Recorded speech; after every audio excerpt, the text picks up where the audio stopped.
Class 6 से बात शुरू करते हैं। In class 6 we talked about the living organism. उनकी हमने 7 कैरेक्टरिस्टिक पढ़ी क्लास 6 में। तो वो आपने देखे हैं कौन कौन से होते हैं। कि when you go out then you see that there are mainly 2 living organism. These are plants and animals. वो हमें दिखाई देते हैं। They are visible. VISIBLE। Visible किसे बना? विजन से। विजन मतलब दृष्टि, मतलब जो हमारी दृष्टि में है। We can see them, we can visualize them, देख सके। Those are visible. लेकिन एक और लिविंग ऑर्गेनिज्म है जिसको हम देख नहीं सकते, that is not visible to us, जो हमें नजर नहीं आता है। कौन? घोस्ट, भूत, इनविजिबल। स्टोरी में देखा, मूवीज में देखा, actually ghost are not there. तो घोस्ट तो होते नहीं है। तो फिर ये थर्ड इनविजिबल कौन सा है जो कि हमें नजर नहीं आता लेकिन है ऑर्गेनिज्म? तो दीज आर माइक्रो ऑर्गेनिज्म। ये नजर नहीं आते लेकिन होते हैं। These are very very small, not visible by naked eyes. हमारी नेकेड आई से नजर नहीं आते। अभी हमारी आई कैसी? Naked eyes. का मतलब ये कि हमारे पास माइक्रोस्कोप की हेल्प अभी नहीं है। तो नेकेड का मतलब अनएडेड आई। अनएडेड में जो वर्ड है वो 2 पार्ट्स में बना है। अन मतलब नॉट, एडेड मतलब हेल्प। नॉट हेल्प मतलब माइक्रोस्कोप की हेल्प नहीं है। अगर ले ली जाएगी तो क्या हो जाएगी आईज हमारी? Aided eyes. तो अनएडेड आई से, नेकेड आई से हमें माइक्रो ऑर्गेनिज्म नजर नहीं आते हैं। तो इनको ऑब्जर्व करने के लिए देखना पड़ेगा हमें इनको माइक्रोस्कोप से। तभी इनका नाम है micro organism, because these are very very small. तो डेफिनेशन हो गई, the organism that are visible only with the help of microscope. Microscope अभी एक डिवाइस है जो हम क्लास 6 से देखते आ रहे हैं। अलग अलग एक्टिविटीज में इससे अलग अलग स्लाइड्स हमने बना के देखी है। Are known as micro organism. बड़ी सिंपल सी डेफिनेशन है। तो ऑर्गेनिज्म जो विजिबल किससे है? केवल माइक्रोस्कोप से। Those are micro organism. तो इन रेनी सीजन हम क्लास 7 में बात कर चुके इसके बारे में। Bread is spoiled. ब्रेड खराब हो जाती है। ब्रेड, पिकल, अचार खराब हो जाता है। लेदर के आर्टिकल्स जैसे कि बेल्ट, लेदर के शूज, ये खराब हो जाते हैं। इन रेनी सीजन की बात कर रहे हैं। स्वीट्स, मिठाइयां खराब हो जाती हैं। तो इनको खराब करने वाला कौन है? यही जो इनविजिबल घोस्ट हैं। कौन? Micro organism. इनका एक नाम और भी है, microbes.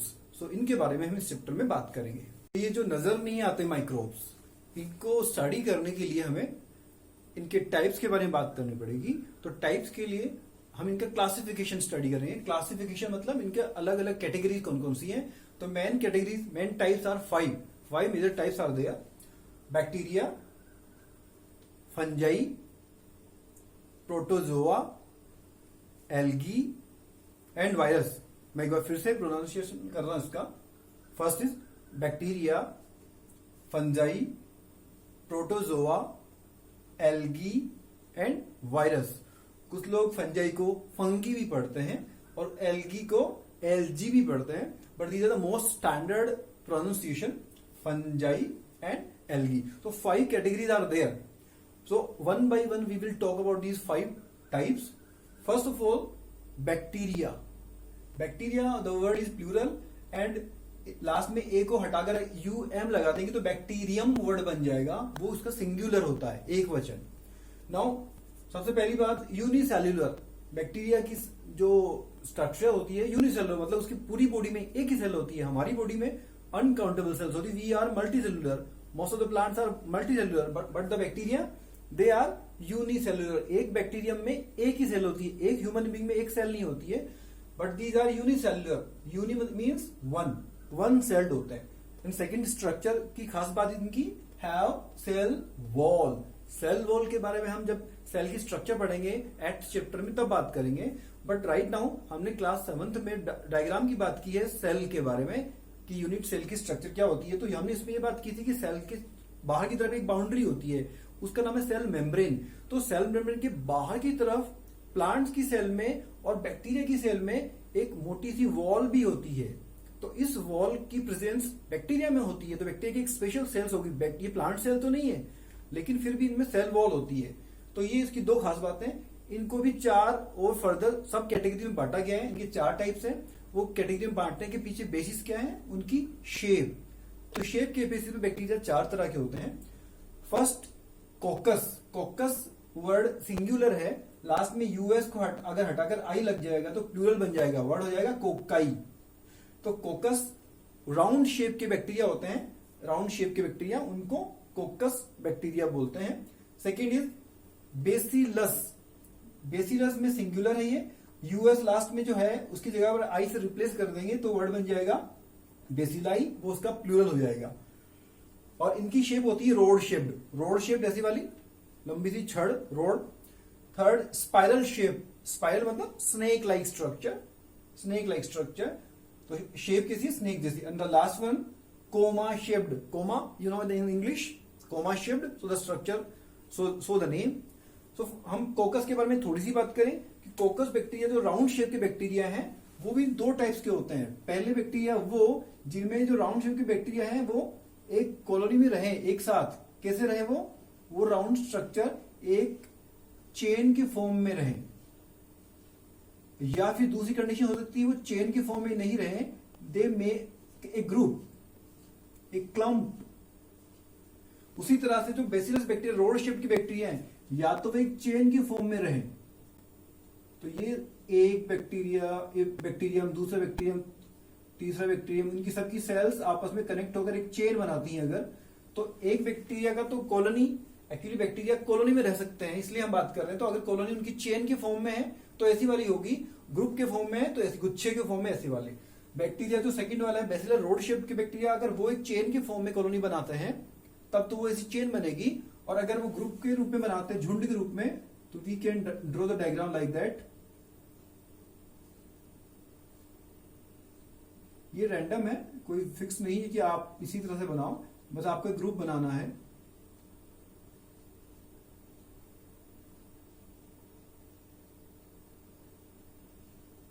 So like that there is a group of rod shape bacteria. अब इनके स्पेशल नाम है, क्योंकि ये चेन फॉर्म में है तो इसका नाम होता है स्ट्रेप्टो। आगे क्या लगेगा, स्ट्रेप्टोकोकस। ये वाला क्या लगेगा इसमें, इसका नाम है स्टैफिलो। स्टैफिलो। यहां पे स्ट्रेप्टो का मतलब होता है चेन। स्ट्रेप्टो मीन्स चेन, और स्टैफिलो का मतलब होता है ग्रुप। सेम वही बात यहां पर अगर हम इसकी बात करें तो ये कौन सा हो गया फिर चेन के फॉर्म में, तो इसका नाम हो गया स्ट्रेप्टोबेसिलस। इसका नाम है स्ट्रेप्टोबेसिलस। आगे क्या जुड़ेगा, स्ट्रेप्टोबेसिलस। और सेकेंड वाला ये वाला जो है उसका नाम क्या, चेन का ग्रुप का स्टैफिलो। स्टैफिलो आगे बेसिलस। तो these are the 4 types of bacteria. यहां पर हमने बेसिलस के बारे में बात की, तो आपने एक बैक्टीरिया का नाम सुना होगा, शायद नहीं सुना तो मैं लिख देता हूं। उसका नाम है लैक्टोबेसिलस।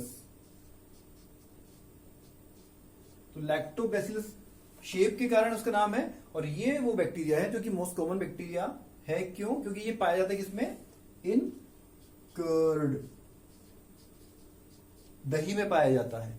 ये तो अच्छा बैक्टीरिया है, दही बनाने के लिए हम दही खाते हैं, तो हम क्या खा रहे हैं, लैक्टोबेसिलस बैक्टीरिया, और they are very good for our body, for our health. तो ये लैक्टोबेसिलस का आपने नाम सुना होगा। उसी तरह से अलग अलग सबके अलग अलग एग्जांपल्स हैं, हमने उनके बारे में ज्यादा बात नहीं करनी है। टाइप्स के बारे में हमने बात कर ली। Second type is fungi. Fungi word is plural, last में आई को रिप्लेस कर यूएस अगर कर दिया जाए तो वर्ड बनेगा फंगस। Fungus is singular. तो इसके बारे में 2 खास बातों की बात करें। नॉन ग्रीन मतलब ये फोटोसिंथेसिस नहीं कर सकते, बैक्टीरिया भी नहीं कर सकते, डेफिनेटली दूसरों पे डिपेंड करते हैं, और ये भी नहीं कर सकते फंजाई। तो हमने इनके बारे में तो क्लास 7 में बात भी की, लाइकेन की जब हम बात करते तो कि फंजाई एंड एल्गी दोनों मिलकर जब रहते हैं कॉम्बिनेशन में साइमल्टेनियसली एक दूसरे की हेल्प करते हैं तो उसको लाइकेन बोलते हैं, तो वहां पर फंजाई। सेकेंड, यूनिसेलुलर भी होते हैं ये एंड मल्टी सेलुलर भी होते हैं, दोनों ही तरह के होते हैं। तो इनके हम अभी डायग्राम ड्रॉ करते हैं।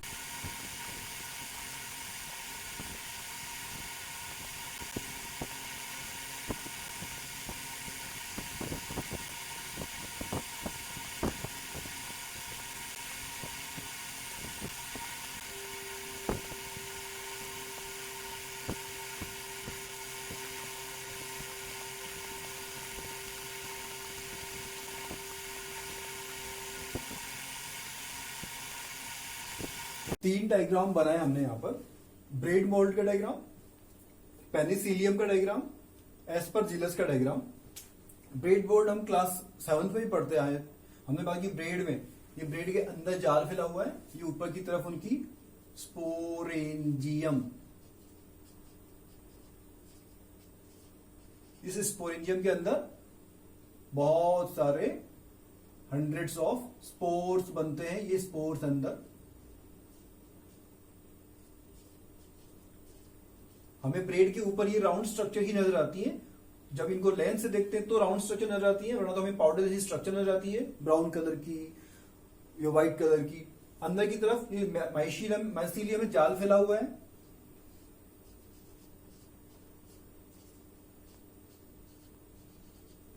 और ये स्पोरेंजियम 4 जो कि स्पोरेंजियम को अपने ऊपर रोके हुए है। ये एक तरह स्पोरेंजियम का सबका क्या है, वो स्टॉक बना हुआ है।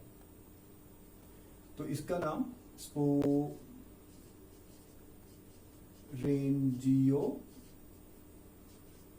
4। ये पेनिसिलियम का डायग्राम है। Penicillium is the most famous fungi. Why?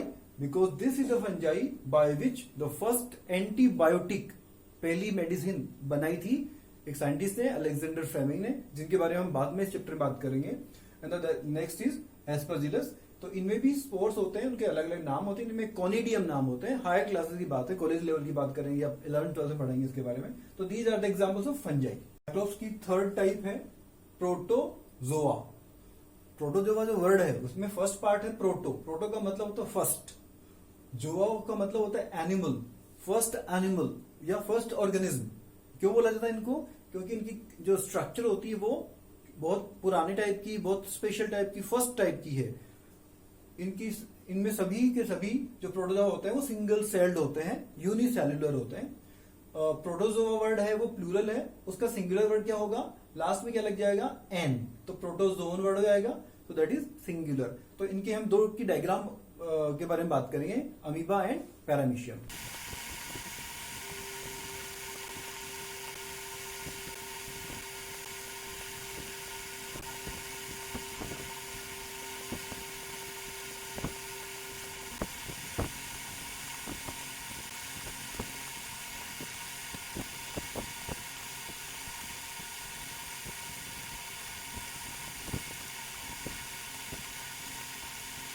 दो का डायग्राम है, हमने ये बनाया अमीबा का डायग्राम और ये बनाया पैरामीशियम का डायग्राम।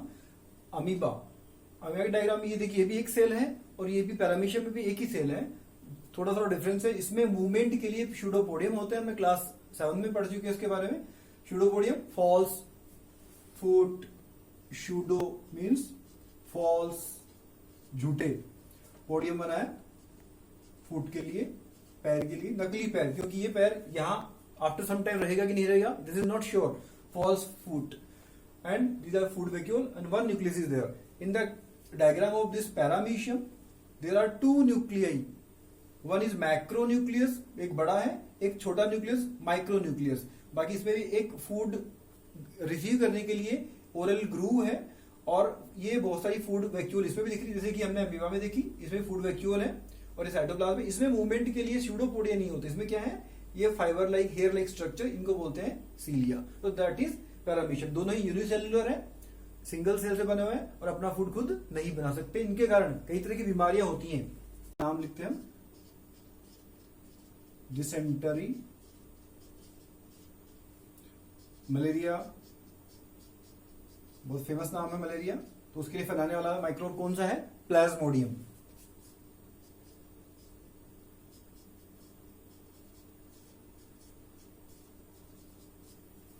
डिसेंट्री अमीबा के कारण हो सकती है।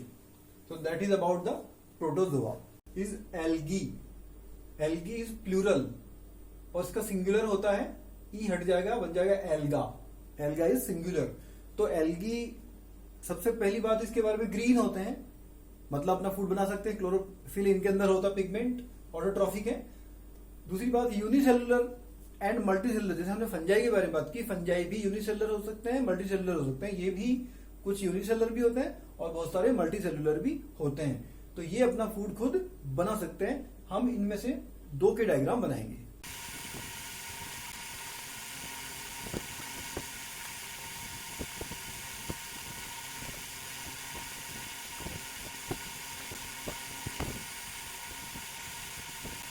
यहाँ हमने दो के डायग्राम बनाए, एक तो है क्लेमाइडोमोनास। क्लेमाइडोमोनास में एच साइलेंट है। क्लेमाइडोमोनास एक यूनिसेलुलर एल्गा है। और स्पाइरोगायरा, स्पाइरोगायरा वर्ड कैसे बना है? स्पाइरल से, SPIRAL। और ये स्पाइरोगायरा आप पहले से जानते, क्लास 7 में हमने बात की थी जब हम एसेक्सुअल रिप्रोडक्शन में वेजिटेटिव प्रोपगेशन के बारे में बात कर रहे थे कि विदाउट द सीड्स भी प्लांट्स बन सकते हैं। तो उसमें हमने बात की थी स्पाइरोगायरा एल्गी के बारे में। तो ये मल्टी सेल्यूलर एल्गी है। और इसमें देखिए आप, ये जो स्पाइरल शेप का क्या है? क्लोरोप्लास्ट। इसके कारण ही इसका नाम है स्पाइरोगायरा। तो these two are the examples of algae and they can prepare their own food. Last fifth type of microbes, that is virus. Nowadays, आजकल बहुत फेमस है वायरस। कौन सा? Corona. So we will talk about this virus also. So first of all, composition below cellular level. खास बात यह कि ये यूनिसेलुलर भी नहीं है, मल्टी सेल्यूलर भी नहीं है, यूनिसेलुलर से भी कम के लेवल वाला है। मतलब एक सिंगल सेल के जैसी स्ट्रक्चर भी इसकी नहीं होती है, बहुत यूनिक अपनी स्ट्रक्चर में है। रिप्रोड्यूस मतलब अपना नंबर बढ़ा सकता है ओनली कब? Only inside a living host cell. Host मतलब कोई दूसरा ऑर्गेनिज्म, उसकी बॉडी में जब होगा, उसकी सेल्स में जब होगा, तभी ये रिप्रोडक्शन कर सकता है। वो होस्ट क्या हो सकता है? वो प्लांट भी हो सकता है, वो एनिमल भी हो सकता है, हम लोग भी हो सकते हैं, वो बैक्टीरिया भी हो सकता है। जैसे एनिमल की बात करें तो आजकल हम लोगों को होस्ट बनाया हुआ है पूरे वर्ल्ड में। किसने? कोरोना वायरस ने। तो आउटसाइड द बॉडी कैसे बिहेव करता? बिहेव्स एज डेड, जैसे कि ये लिविंग है ही नहीं। वाओ, जैसे होस्ट मिला, जिंदा हो गया। इसलिए क्योंकि ये लिविंग भी है और डेड भी है, इसलिए लिविंग और नॉन लिविंग के बीच की इसको माना जाता है कनेक्टिंग लिंक, जोड़ने वाली लिंक, कड़ी। कनेक्टिंग और कनेक्टिंग लिंक किसके बीच की? लिविंग एंड नॉन लिविंग के बीच की। इसके कारण बहुत सारी डिजीज होती है। जैसे आजकल जो कोरोना वायरस के कारण डिजीज है, उसका तो नाम आप जानते ही, कोविड-19 नई डिजीज 2019 में स्टार्ट हुई। इसके अलावा कॉमन कोल्ड जो सर्दी जुकाम है, उसके पीछे भी कौन है? वायरस होते हैं, अलग अलग तरह वायरस। इन्फ्लुएंजा, जिसको कॉमन लैंग्वेज में फ्लू भी बोलते हैं, वो भी। एंड मोस्ट कफ्स, ज्यादातर खांसियां जो होती है हमें, coughs, those are also due to the infection of virus. So now we will draw one simple diagram of a virus.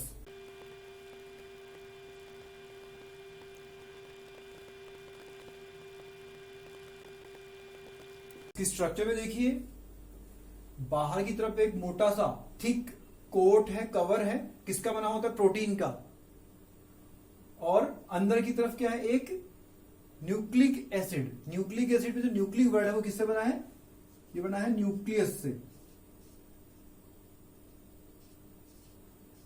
अब इसमें न्यूक्लियस तो है ही नहीं, लेकिन न्यूक्लियस में पाया जाना जो एसिड होता है वो दो तरह के होते हैं, डीएनए एंड आरएनए। उनमें से दोनों में से कोई एक ही होता है। हम अपनी बात करें, प्लांट्स की बात करें, माइक्रोब्स की बात करें, इनमें दोनों एसिड होते हैं। लेकिन वायरस में दोनों न्यूक्लिक एसिड में केवल एक एसिड होता है, या तो आरएनए होगा या डीएनए होगा। तो इस तरह से न्यूक्लिक एसिड होता है एक, और दूसरा होता है उसमें प्रोटीन का कवर, बाकी कुछ नहीं होता। इसका मतलब सेल से भी स्टैंडर्ड इसका बिलो है, लेकिन इंफेक्शन फैलाने में बहुत खतरनाक है। पूरी दुनिया को इसने हिला के रखा है। तो these are the 5 main types of microorganisms. Now after the types we have the question, where do microbes live? ये रहते कहाँ हैं? कहाँ मिलेंगे? जगह कहाँ है? तो पहले हमने बात की इसके बारे में कि यूनिसेलुलर भी होते हैं, मल्टी सेलुलर भी होते हैं। मतलब उनकी बॉडी में एक सेल वाले माइक्रोब्स ही हो सकते हैं ये, और एक से ज्यादा सेल्स वाले माइक्रोब्स ही हो सकते हैं। यूनिसेलुलर में हमने बात की बैक्टीरिया, प्रोटोजोआ, ये तो सब हमेशा यूनिसेलुलर ही होते हैं। लेकिन सम फंजाई, कुछ फंजाई और कुछ एल्गी, वो भी यूनिसेलुलर होते हैं। और मल्टी सेलुलर की बात करें तो बाकी जो फंजाई और एल्गी बच गए, वो सब क्या होते हैं? Multi cellular. तो ये रहते कहाँ हैं? सर्वाइव, जिंदा रह सकते हैं इन ऑल एनवायरमेंट्स, हर जगह रह सकते हैं, सब जगह रह सकते हैं। मतलब उसके लिए एक स्पेशल वर्ड है omni present. Omni present means in every condition, सब जगह रह सकते हैं। एवरी कंडीशन का मतलब हम सारी दुनिया की बातें करें, ice cold climate, poles, hot springs, झरने, डेजर्ट्स, रेगिस्तान, मार्शी लैंड्स, दलदल वाली जगह, inside body of all organism, हमारी बॉडी के अंदर, प्लांट्स की बॉडी में, एनिमल्स बाकी की बॉडी में, सम एग्जिस्ट फ्रीली। अब इसमें कुछ तो अकेले रह सकते हैं, जो अकेला अपने लाइफ को जिंदा सर्वाइव कर सकते हैं, अमीबा। बाकी कुछ ऐसे तो कॉलोनी बना के रखते हैं, ग्रुप बना के रखते हैं हमेशा। Some live in colonies, bacteria, fungi. तो अब हम बात करेंगे कि ये माइक्रोब्स जो इतने सारे हैं, हर जगह प्रेजेंट हैं, वो अच्छे हैं या बुरे हैं। फ्रेंड्स भी होते हैं एंड फोज भी होते हैं। FOE, फो मीन्स एनिमी, दुश्मन। तो हम पहले दोस्त वाले बैक्टीरिया के बारे में बात करेंगे, फ्रेंडली माइक्रोब्स के बारे में। माइक्रोब्स की हमने बात की थी कि माइक्रो ऑर्गेनिज्म का दूसरा नाम माइक्रोब्स भी है। तो फ्रेंडली माइक्रोब्स के बारे में बात करेंगे। तो आपने क्लास 7 में बात की हम लोगों ने, और इसी क्लास में भी अभी हमने बैक्टीरिया की जब बात की तो बात कर रहे थे लैक्टोबैसिलस के बारे में। किसमें पाया जाता है? कर्ड में, दही में। हम तो उसको खाते हैं ना, इसका मतलब वो एक अच्छा बैक्टीरियम का एक एग्जाम्पल है। तो ये बैक्टीरियम है जो कि हमारा दोस्त है। तो आपने अपने सबने घरों में देखा होगा, you have seen at home, क्या मम्मा एड्स सम कर्ड, थोड़ा सा कर्ड डालती हैं, ऐड करती किसमें? In warm milk. जब दूध को गर्म करते हैं उसके बाद हल्का जब ठंडा हो जाता है, हल्का गर्म रहता है, इन वार्म मिल्क, तो उसमें थोड़ा सा कर्ड ऐड करते हैं to set curd for next day, अगले दिन के लिए दही जमाने के लिए, कर्ड के लिए। तो क्या होता है नेक्स्ट डे दही बन जाता है उसका। उसके अंदर ऐसा क्या हुआ? क्योंकि जो कर्ड मम्मा ने डाला उसमें, उस कर्ड में क्या थे? Contains bacteria, that curd contains bacteria. Which bacteria? Lactobacillus. So अब इन बैक्टीरिया को वार्म मिल्क एक अच्छा मीडियम है इनके लिए, उनकी ग्रोथ के लिए, उनकी मल्टीप्लिकेशन के लिए, उनका नंबर बढ़ने के लिए। तो वो मल्टीप्लाई होते हैं मिल्क में और मिल्क को बदल देते हैं कर्ड में। तो ये तो बहुत अच्छे बैक्टीरिया हैं, हमारे दोस्त बैक्टीरिया। तो हमारे दोस्तों की हम बात शुरू कर चुके हैं। आपको एक एक्टिविटी बता रहा हूं, आपको अपने घर पे करनी है। बड़ी मजेदार एक्टिविटी है, आपको भी अच्छा लगेगा, आपके पेरेंट्स को भी अच्छा लगेगा, उनको तो शायद पता भी होगा। ½ kg व्हीट का फ्लोर, आटा या मैदा हमने ली एक कंटेनर में, एडेड सम शुगर, थोड़ी सी 1-2 चम्मच हमने उसमें 2-3 चम्मच हमने शुगर ऐड कर ली, मिक्स कर दी। मिक्स्ड विद वार्म वाटर, और गर्म, हल्का गर्म पानी, वार्म वाटर, उसको हमने मिक्स करके उसमें added small amount of yeast powder. Yeast powder shop से मिल जाता है इजीली, जलेबी वगैरह की शॉप से मिल जाता है। और वो हमने यीस्ट पाउडर थोड़ा सा उसमें डाल दिया, और फिर इन सबको हमने मिक्स किया और उसको नीड कर लिया। KNEADED, needed. नीड की सेकंड फॉर्म है, के इज साइलेंट हियर, के साइलेंट है। फिर से एक बार, तो उसको हमने नीड कर लिया पूरे आटे को, to make a soft dough. हमने इसका एक सॉफ्ट डव बना लिया गूंद कर। एंड देन आफ्टर 2 आवर्स हमने इसको रख दिया। आफ्टर 2 आवर्स हमने इसको ऑब्जर्व किया, तो ऑब्जर्व करने पे देखा कि उसकी स्ट्रक्चर, उसकी शेप बढ़ गई है, बड़ा हो गया, वो काफी फूल गया है। तो इसके पीछे कारण क्या रहा? डव इज रेज्ड, फूल गया है। कारण क्या रहा?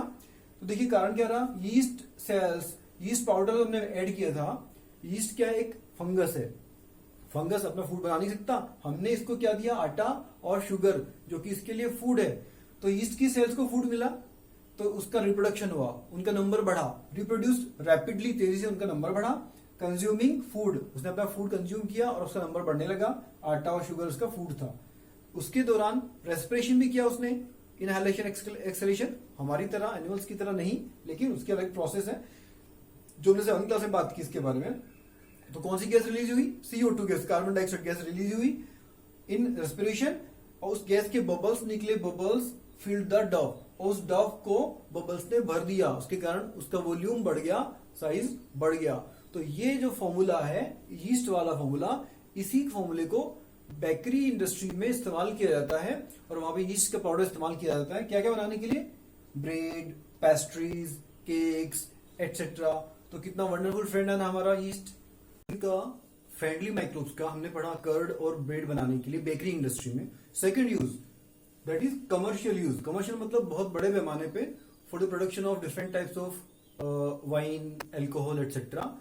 So that is commercial use. For that we will perform an activity.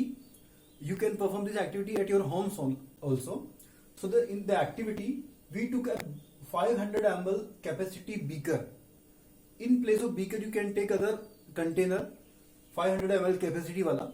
So that is a beaker filled 3/4 with water. 3/4, third part out of the 4, 3 parts we have filled with water. Now dissolve 2 to 3 teaspoon of sugar. Sugar घोली इसमें हमने 2 से लेकर 3 चम्मच तक. Teaspoon, TSP मतलब teaspoon. Added, इसमें और क्या ऐड कर दिया हमने, half tea spoon of yeast powder. Yeast powder this can be procured from the local shops. Local shop से मिल सकता है. नेक्स्ट कवर्ड, उसके बाद में हमने इसको कवर कर दिया and kept in warm place, और गर्म जगह पर इसको हमने रख दिया फॉर 4 to 5 आवर्स. 4 से 5 घंटे के लिए इसमें रख दिया. आफ्टर 4 to 5 आवर्स हमने ऑब्जर्व किया दैट व्हाट हैज चेंज्ड. तो हमने इसको स्मेल किया. A different smell was there. In that smell, different smell was there of alcohol. Alcohol. Have you heard the word alcohol? Actually, major portion of alcohol is used to prepare a lot of medicines like your cough syrup, and also definitely the liquor shops are using that alcohol in a different manner. शराब भी बनती है उससे. So that alcohol is there. तो हुआ क्या, conclusion क्या निकला, हमने इसमें क्या डाली थी, शुगर. शुगर को घोला था, यीस्ट पाउडर दिया था. यीस्ट क्या है, हमने बात की ऑलरेडी कि ये एक माइक्रो ऑर्गेनिज्म है. कौन सा वाला, फंगस. तो यीस्ट उसने क्या किया, शुगर को have been converted into alcohol. तो यीस्ट ने शुगर को अल्कोहल में कन्वर्ट कर दिया. कब, जब उसको यीस्ट को मिली शुगर, तो शुगर पे उसने प्रोडक्शन अपना शुरू किया और शुगर को उसने चेंज कर दिया अल्कोहल में. तो कितना अच्छा काम किया. तो this process is known as fermentation. इसका एक स्पेशल वर्ड है फर्मेंटेशन. ये प्रोसेस हमने तो छोटी सी एक्टिविटी के थ्रू जानेंगे, आप करके देखेंगे जाना. तो this activity was first of all performed by one scientist. It was Louis Pasteur in 1857. And the process is known as fermentation. So the definition वही है जो उसमें हुआ. क्या हुआ, शुगर कन्वर्ट हो गई इसमें अल्कोहल में. तो ये इसकी डेफिनेशन है. द प्रोसेस ऑफ कन्वर्जन, मतलब बदल देना. किसको बदल देना, ऑफ शुगर. शुगर को किसमें, इनटू अल्कोहल. तो the process of conversion of sugar into alcohol is known as fermentation. और अब इस फर्मेंटेशन की प्रोसेस का, जैसे हमने यहाँ शुगर की बात की, तो बहुत सारी अलग अलग तरह की नेचुरल शुगर का मतलब है कार्बोहाइड्रेट्स है.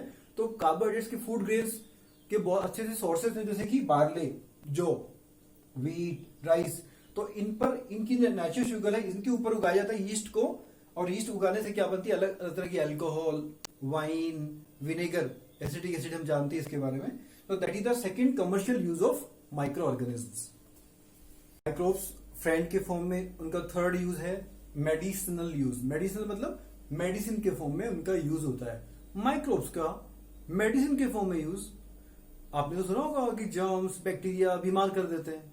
लेकिन यहां पर हम बात कर रहे हैं कि माइक्रोब्स मेडिसिन के रूप में यूजफुल होते हैं. यस, कितनी अजीब बात है ना, बट दैट इज ट्रू. कैसे, whenever you fall ill, जब बीमार हो जाते हैं आप किसके पास जाते हैं, डॉक्टर के पास में. बीमार किसके कारण हुए, आप किसी माइक्रोब्स के कारण, इन्फेक्शन के कारण हुए. तो इन्फेक्शन किसने फैलाया, माइक्रोब्स ने. अब आप बीमार होकर डॉक्टर के पास गए, डॉक्टर ने आपको आपसे पहले तो पूछा हुआ कि आपको आपके सिम्टम्स देखे, उसके बाद में ही prescribed you some medicine. Prescribed means on a paper he written your symptoms, then he prescribed some medicines. So that is known as prescription. So he wrote a prescription. Paper पे लिखा ना, पर्ची थी, उसको बोलते हैं प्रेस्क्रिप्शन. तो उस पर उन्होंने क्या लिखा होगा, कुछ टैबलेट्स लिखी होंगी, कुछ कैप्सूल्स लिखे होंगे, कुछ इंजेक्शन लिखे होंगे. तो ये सब क्या है, ये क्या करते हैं, ये आपकी बॉडी में जिस माइक्रोब के कारण आपको इन्फेक्शन हुआ है उसको या तो मार देंगे या फिर उसकी ग्रोथ को रोक देंगे. दीज मेडिसिन किल और stop the growth of microbes. तो ये मेडिसिन वो इनका नाम क्या है, पहली बात तो इनका नाम है एंटीबायोटिक्स. ये जो कैप्सूल्स, टैबलेट्स वगैरह हैं, उनका नाम है एंटीबायोटिक्स. एंटीबायोटिक्स का मतलब क्या हुआ, anti means against. Antibiotic word को दो पार्ट में तोड़ेंगे तो मीनिंग क्या, एंटी मीन्स अगेंस्ट. बायोटिक्स में बायो पार्ट है, उसका मतलब है ऑर्गेनिज्म. यहाँ पे कौन सा ऑर्गेनिज्म है, माइक्रो ऑर्गेनिज्म या माइक्रोब. तो माइक्रोब के खिलाफ काम करने वाली मेडिसिन. और सबसे बड़ी बात, इंपॉर्टेंट बात की, वो बनती किससे है, वो बैक्टीरिया से और फंजाई से बनती है और उनके खिलाफ ही काम करती है. वाह, आपने भस्मासुर सुना है, भस्मासुर जिसने उसको वरदान दिया उसी को मारने चला. तो ये लेकिन तो अच्छे भस्मासुर है ना, बैक्टीरिया और फंजाई से बनती है और उन्हीं के खिलाफ काम करती है. तो एंटीबायोटिक्स बहुत बड़ी बात है. अच्छा, तो हम इसकी बात करें कुछ एग्जाम्पल्स के बारे में, स्ट्रेप्टोमाइसिन, टेट्रासाइक्लिन एटसेट्रा. तो ये एंटीबायोटिक्स की बात हम कर रहे हैं, तो इनका यूज क्या हो सकता है, क्या क्या होता है। पहली बात तो क्योर, इलाज करती है मैनी डिजीजेस का ऑफ एनिमल्स एंड प्लांट्स, हम लोग भी शामिल हैं।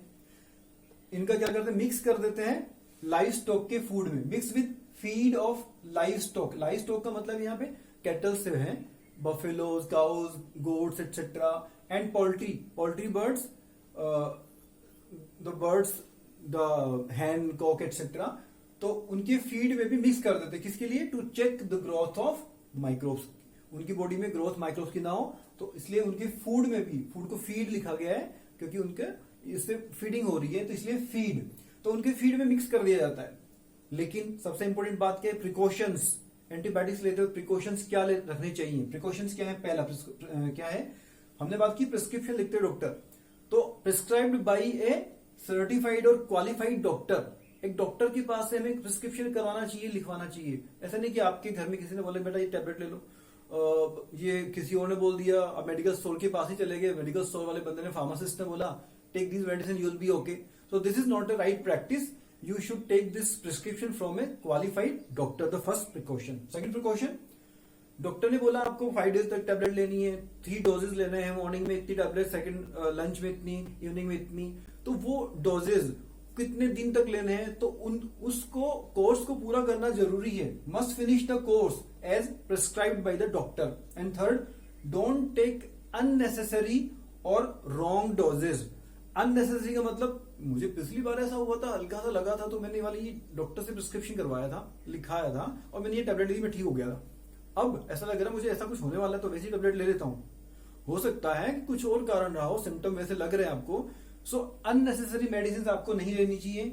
और रॉन्ग डोजेज, डॉक्टर ने बोला 1 लेना है, आपने आधी ली, डॉक्टर ने बोला 1 लेना है, आपने 2 ले ली, तो these wrong dosages are also not good. Why, क्यों, 2 इसके पीछे कारण है। पहला, आपको जरूरत नहीं थी तो आपने ले ली, इसका मतलब जब जरूरत सच में पड़ेगी, लेस इफेक्टिव होंगी, तब इनका असर बहुत कम होगा, व्हेन रियली नीडेड। और दूसरा कारण, किल्स यूजफुल माइक्रोब्स, क्योंकि आपको जरूरत नहीं थी, या आपने डोज गलत लिया, ज्यादा लिया, कम लिया, तो जो यूजफुल बैक्टीरिया थे, माइक्रोब्स थे आपकी बॉडी में, उनकी भी डेथ हो गई। क्योंकि यूजफुल बैक्टीरिया हम बात करें, यूजफुल भी हमारी बॉडी में ऑलरेडी बहुत सारे माइक्रोब्स होते हैं जो कि हमारे लिए बेनिफिशियल, तो उनकी डेथ हो जाएगी। तो ये किसके खिलाफ काम करते हैं, बैक्टीरिया और फंजाई के खिलाफ काम करते हैं, लेकिन किसके खिलाफ काम नहीं करते, ये वायरस के खिलाफ काम नहीं करते। Virus, no effective against cold and flu, सर्दी जुकाम में आपको मेडिसिन लेनी नहीं पड़ती है, आपको एंटीबायोटिक की जरूरत नहीं पड़ती, क्योंकि एंटीबायोटिक का असर ही नहीं होता उनके ऊपर। क्यों, क्योंकि ये कोल्ड एंड फ्लू किसके कारण होती है, ये होती है वायरस के कारण। तो वायरस के कारण, अच्छा ये तो ठीक हो जाती है कोल्ड एंड फ्लू तो आपकी, लेकिन तो फिर अगर कोई बहुत ज्यादा वायरल इन्फेक्शन अगर होता है, तब एंटीबायोटिक तो उस पर असर करेंगे नहीं। क्यों नहीं करेंगी, पहली बात ये, क्योंकि बैक्टीरिया की जो शेप होती है उसमें बाहर की तरफ हमने बात की सेल वॉल होती है, इसलिए एंटीबायोटिक्स उसी पर असर करती है, लेकिन वायरस पर ऐसी सेल वॉल जैसी स्ट्रक्चर नहीं होती है, तो सेल वॉल तो है नहीं, तो उसको उस पर वो असर कैसे करेगी, उसको डिस्ट्रॉय कैसे करेगी, इसलिए वायरस के अगेंस्ट से इफेक्टिव नहीं है। तो फिर वायरस के अगेंस्ट क्या करें, तो उसके बारे में बात करते हैं। आप में से बहुत सारे बच्चों को या ज्यादातर बच्चों को वैक्सीनेट किया गया है बचपन से। मुझे आपको वैक्सीनेट मतलब आपको टीका लगाया गया है बचपन से, आपको कोई प्रॉब्लम नहीं थी, मुझे कोई प्रॉब्लम नहीं थी, बीमार नहीं थे हम, तो भी हमें वैक्सीनेटेड किया गया, हमें वैक्सीन लगाया गया। आपने छोटे छोटे बच्चों को देखा होगा, वैक्सीन लगाया जाता है उनको, बेचारे बच्चे रोते हैं और उसके बाद में लेकिन ठीक रहते हैं, कोई प्रॉब्लम नहीं होती है। तो ये वैक्सीन क्यों दिया जाता है उनको, वैक्सीन में ऐसा होता क्या है, तो वैक्सीन की हम बात करें, जब सिक नहीं हुए तो भी वैक्सीन क्यों देते हैं, तो जैसे हम बात करें इस वक्त कोविड-19 के against the scientist, the doctors are very much busy and working very hard to prepare the vaccine against it. उसके खिलाफ वैक्सीन बनाने की कोशिश कर रहे हैं, वायरस के खिलाफ। कौन सा वायरस, कोविड-19 का वायरस कौन सा है, कोरोना वायरस, तो उसके खिलाफ बनाने की कोशिश कर रहे हैं। तो ऐसा क्या होता है इसमें, तो हम ये बात करें कि जब जो पैथोजन है, पैथोजन हम यहाँ पर बात कर रहे हैं, माइक्रोब्स के बारे में बात कर रहे हैं, तो माइक्रोब हमारी बॉडी में जो एंटर करते हैं हार्मफुल वाले, तो they prepare lot of their copies और हमें बीमार कर देते हैं। तो वो हमें बीमार करते हैं, इसलिए उनको बोलते हैं पैथोजन, PATHOGEN, पैथो डिजीज के लिए है GEN, जनरेशन, मतलब पैदा कर देना, बीमारी पैदा कर देना। तो पैथोजन माइक्रोब्स को बोलते हैं। ये वायरस भी हो सकते हैं, बैक्टीरिया भी हो सकते हैं। तो जब कोई पैथोजन हमारी बॉडी में एंटर करता है तो हमारी बॉडी का जो रिस्पॉन्स सिस्टम है, we have talked about in class 7 that in our body there is a liquid tissue, that is blood, and in that blood there are special types of cells, WBCs, which are the soldiers against the microbes, against the disease causing microbes. So those WBCs, they prepare a lot of antibodies against these microbes when these enter into our body. तो antibody बनाती है हमारी body में कौन? WBCs। कब? जब हमारी body में बाहर से कोई pathogen, harmful microbe, virus, bacteria enter करता है तब तो वो एंटीबॉडीज बनाती है, को WBC बनाती हैं, जो कि सोल्जर्स हैं। तो ये एंटीबॉडी क्या करती हैं? ये क्या दो काम करती है। पहला काम तो करती है जो पैथोजन बाहर से आया है उसके खिलाफ एंटीबॉडी बन गई तो उसके खिलाफ उसको घेरेंगी, उसको कैप्चर करेंगी, उसको डिस्ट्रॉय कर देंगी अगर सफिशिएंट क्वांटिटी में होंगी तब। अगर बंदा कोई बीमार है, जैसे आपने सुना कोई कोरोना के खिलाफ युद्ध में, those people are not much efficient who are already sick, but the healthy people who are not sick they are very much efficient, और उनको असर भी ज्यादा नहीं हो रहा है, अगर हो भी रहा तो बिल्कुल ठीक भी हो रहा है। लेकिन जो ओल्ड है, सिक है, उनको प्रॉब्लम हो रही है, मतलब उनकी इम्यूनिटी, लोगों से लड़ने की क्षमता, the capacity to fight against disease, immunity वो मजबूत नहीं है। तो जब एंटर करते हैं पैथोजन हमारी बॉडी में तो पहला काम करते हैं एंटीबॉडी बनाते हैं। तो वो एंटीबॉडी क्या करती है? वो उस पैथोजन के अगेंस्ट उसको घेरती है, कैप्चर करती है और उसको खत्म कर देती है, डिस्ट्रॉय कर देती है। दूसरा एक बहुत इंपॉर्टेंट काम करती है, वो उस पैथोजन को आइडेंटिफाई करती है और मेमोरी रखती है उसकी कि वो पैथोजन जब एंटर किया था हमारी बॉडी में, जब एंटर हुआ था तो उस वक्त हमारी बॉडी ने रिस्पॉन्स के लिए किस तरह की एंटीबॉडीज बनाई थी, किस तरह से मारा था, तो उसको याद रखती है। They remembers how to fight if same pathogen enters again. तो नेक्स्ट टाइम अगर उस सेम पैथोजन का एंट्री होगी, का अटैक होगा हमारी बॉडी पे, then our body will react very fast. तो रैपिड रिएक्शन होगा नेक्स्ट टाइम, जो सेकेंडरी रिस्पॉन्स हमारी बॉडी का बहुत फास्ट होगा। फर्स्ट टाइम जब अटैक होगा तो रिस्पॉन्स होगा लेकिन स्लो होगा, सेकेंडरी रिस्पॉन्स बहुत फास्ट होगा। तो ये वैक्सीन का कमाल है। तो वैक्सीन उसमें होता है कि वैक्सीन में खास बात है, हमने एंटीबायोटिक के बारे में बात की, एंटीबायोटिक बैक्टीरिया से बनाते हैं, फंजाई से बनाते हैं, उनके खिलाफ काम करती है।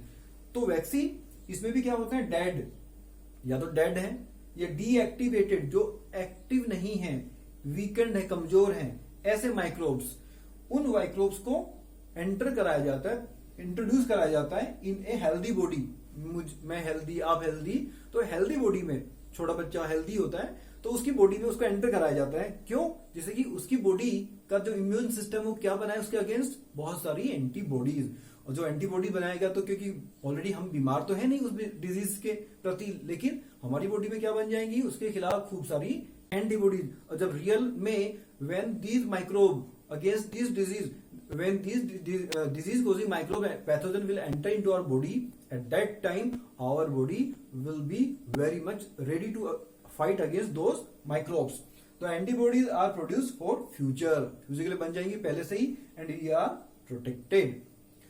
फर्स्ट वैक्सीन दुनिया में कब बना था? ये बना था 1798 में, एडवर्ड जेनर ने बनाया था। और ये बना था स्मॉल पॉक्स नाम की डिजीज के बारे में, जो कि आज दुनिया में है ही नहीं। किसके कारण नहीं है? इस वैक्सीन के कारण जो बनाया था एडवर्ड जेनर ने। तो उस वैक्सीन के बनने के बाद में वर्ल्ड वाइड वैक्सीनेशन प्रोग्राम चला था। जैसे कि आजकल पोलियो के बारे में आपने वैक्सीन के बारे में सुना होगा, polio vaccination programme, polio Sunday, polio 2 बूंद जिंदगी की। तो वो 2 बूंद जिंदगी की पोलियो के खिलाफ चलाया गया प्रोग्राम, उसमें OPV दिया जाता है, ओरल पोलियो वैक्सीन। 2 बूंद, ओरल मतलब मुंह से दी जाती है, ड्रॉप्स। तो उसी तरह स्मॉल पॉक्स के खिलाफ भी चला था। तो स्मॉल पॉक्स तो पूरी दुनिया से इस वक्त खत्म हो चुका है, इरेडिकेटेड, मतलब दुनिया में कहीं पर भी अब उसके पेशेंट नहीं है। तो फ्रॉम वर्ल्ड इन 1980 में ही वो खत्म हो चुका है, इरेडिकेट हो चुका है। तो आज हमें करना है इरेडिकेट किसको? कोविड-19 को। So we are trying first for the vaccine. Microbes की अच्छाई की बात कर रहे हैं फ्रेंड्स हमारे। तो नेक्स्ट उनका फ्रेंडली माइक्रोब्स का फायदा है increasing soil fertility of the soil. Soil की फर्टिलिटी का मतलब है सॉइल में न्यूट्रिएंट्स का की क्वांटिटी का अच्छा होना। तो न्यूट्रिएंट्स प्लांट्स की ग्रोथ के लिए अच्छे होते हैं, और अगर प्लांट्स की ग्रोथ चाहिए तो न्यूट्रिएंट्स का सॉइल में होना अच्छा होता है। लेकिन माइक्रोब्स भी कैसे न्यूट्रिएंट्स की क्वांटिटी को बढ़ाने के लिए रिस्पॉन्सिबल है। We have talked about that already in class 7th when we were talking about a symbiotic relationship between the algae and fungi. So that case हमने उसमें देखा था कि उसी तरह की रिलेशनशिप होती है, हमने बात की थी जब राइजोबियम नाम के बैक्टीरिया के बारे में बात की थी। तो पहला एग्जांपल तो है लेग्यूमिनस प्लांट्स की। लेग्यूमिनस प्लांट्स का जो नाम है वो लेग्यूमिनस प्लांट्स क्यों है, तो लेग्यूम से बना है लेग्यूमिनस प्लांट। लेग्यूम का मतलब होता है पोड, फली। लेग्यूम और पोड bearing plants are known as leguminous plants and they have the nodulated roots. nodulated गांठ वाली roots। उन गांठ नोड्यूल्स में क्या होते हैं, you know already, the bacteria, symbiotic bacteria. Symbiotic में सिम का मतलब साइमल्टेनियस, साथ साथ, बायो मतलब लाइफ, दो ऑर्गेनिज्म की लाइफ एक साथ चलती है। तो यहां पर राइजोबियम बैक्टीरिया की लाइफ किसके साथ चल रही है, the nodulated roots of leguminous plants, दोनों की लाइफ एक साथ चल रही है, दोनों एक दूसरे को फायदा दे रहे हैं। तो यहाँ पर जो बैक्टीरिया वो क्या फायदा दे रहे हैं न्यूट्रिएंट्स के रूप में, कैसे, ये यहाँ पर जो सॉइल, रूट्स इन प्लांट्स की रूट्स, वहां जो सॉइल है उस सॉइल में एयर है, डेफिनेटली सॉइल में एयर होती है। उस एयर में जो गैस नाइट्रोजन है, वो नाइट्रोजन हम ऑलरेडी बात कर चुके हैं कि नाइट्रोजन गैस के फॉर्म में प्लांट्स के द्वारा डायरेक्टली इस्तेमाल नहीं की जा सकती, उसको पहले कन्वर्ट करना होता है in a soluble form, in form of salts. So these bacteria, rhizobium, these bacteria convert this nitrogen gas in soluble form in form of salts. कौन से salts, nitrites, nitrates, ammonia. So these salts are then definitely can be dissolved in the water and will be uptaken by the roots of the plants. तो वो plants के द्वारा ले लिए जाएंगे roots के द्वारा, इसलिए सोइल में न्यूट्रिएंट्स की क्वांटिटी बढ़ गई माइक्रोब्स के कारण, इसलिए सोइल होगी fertile. Okay, and second example इसका है ब्लू ग्रीन एल्गी। ये ब्लू ग्रीन एल्गी, इनका एक दूसरा नाम भी होता है सायनोबैक्टीरिया, और ये खासतौर से पाई जाती है in the paddy fields. Paddy मतलब धान का खेत, चावल का जो प्लांट उसको पैडी बोलते हैं, we already talked about that. So in that paddy field the standing water is there used. हमने बात की पानी की ज्यादा जरूरत पड़ती है पैडी प्लांट्स के लिए, तो स्टैंडिंग वाटर मतलब भरा हुआ पानी रखा जाता है।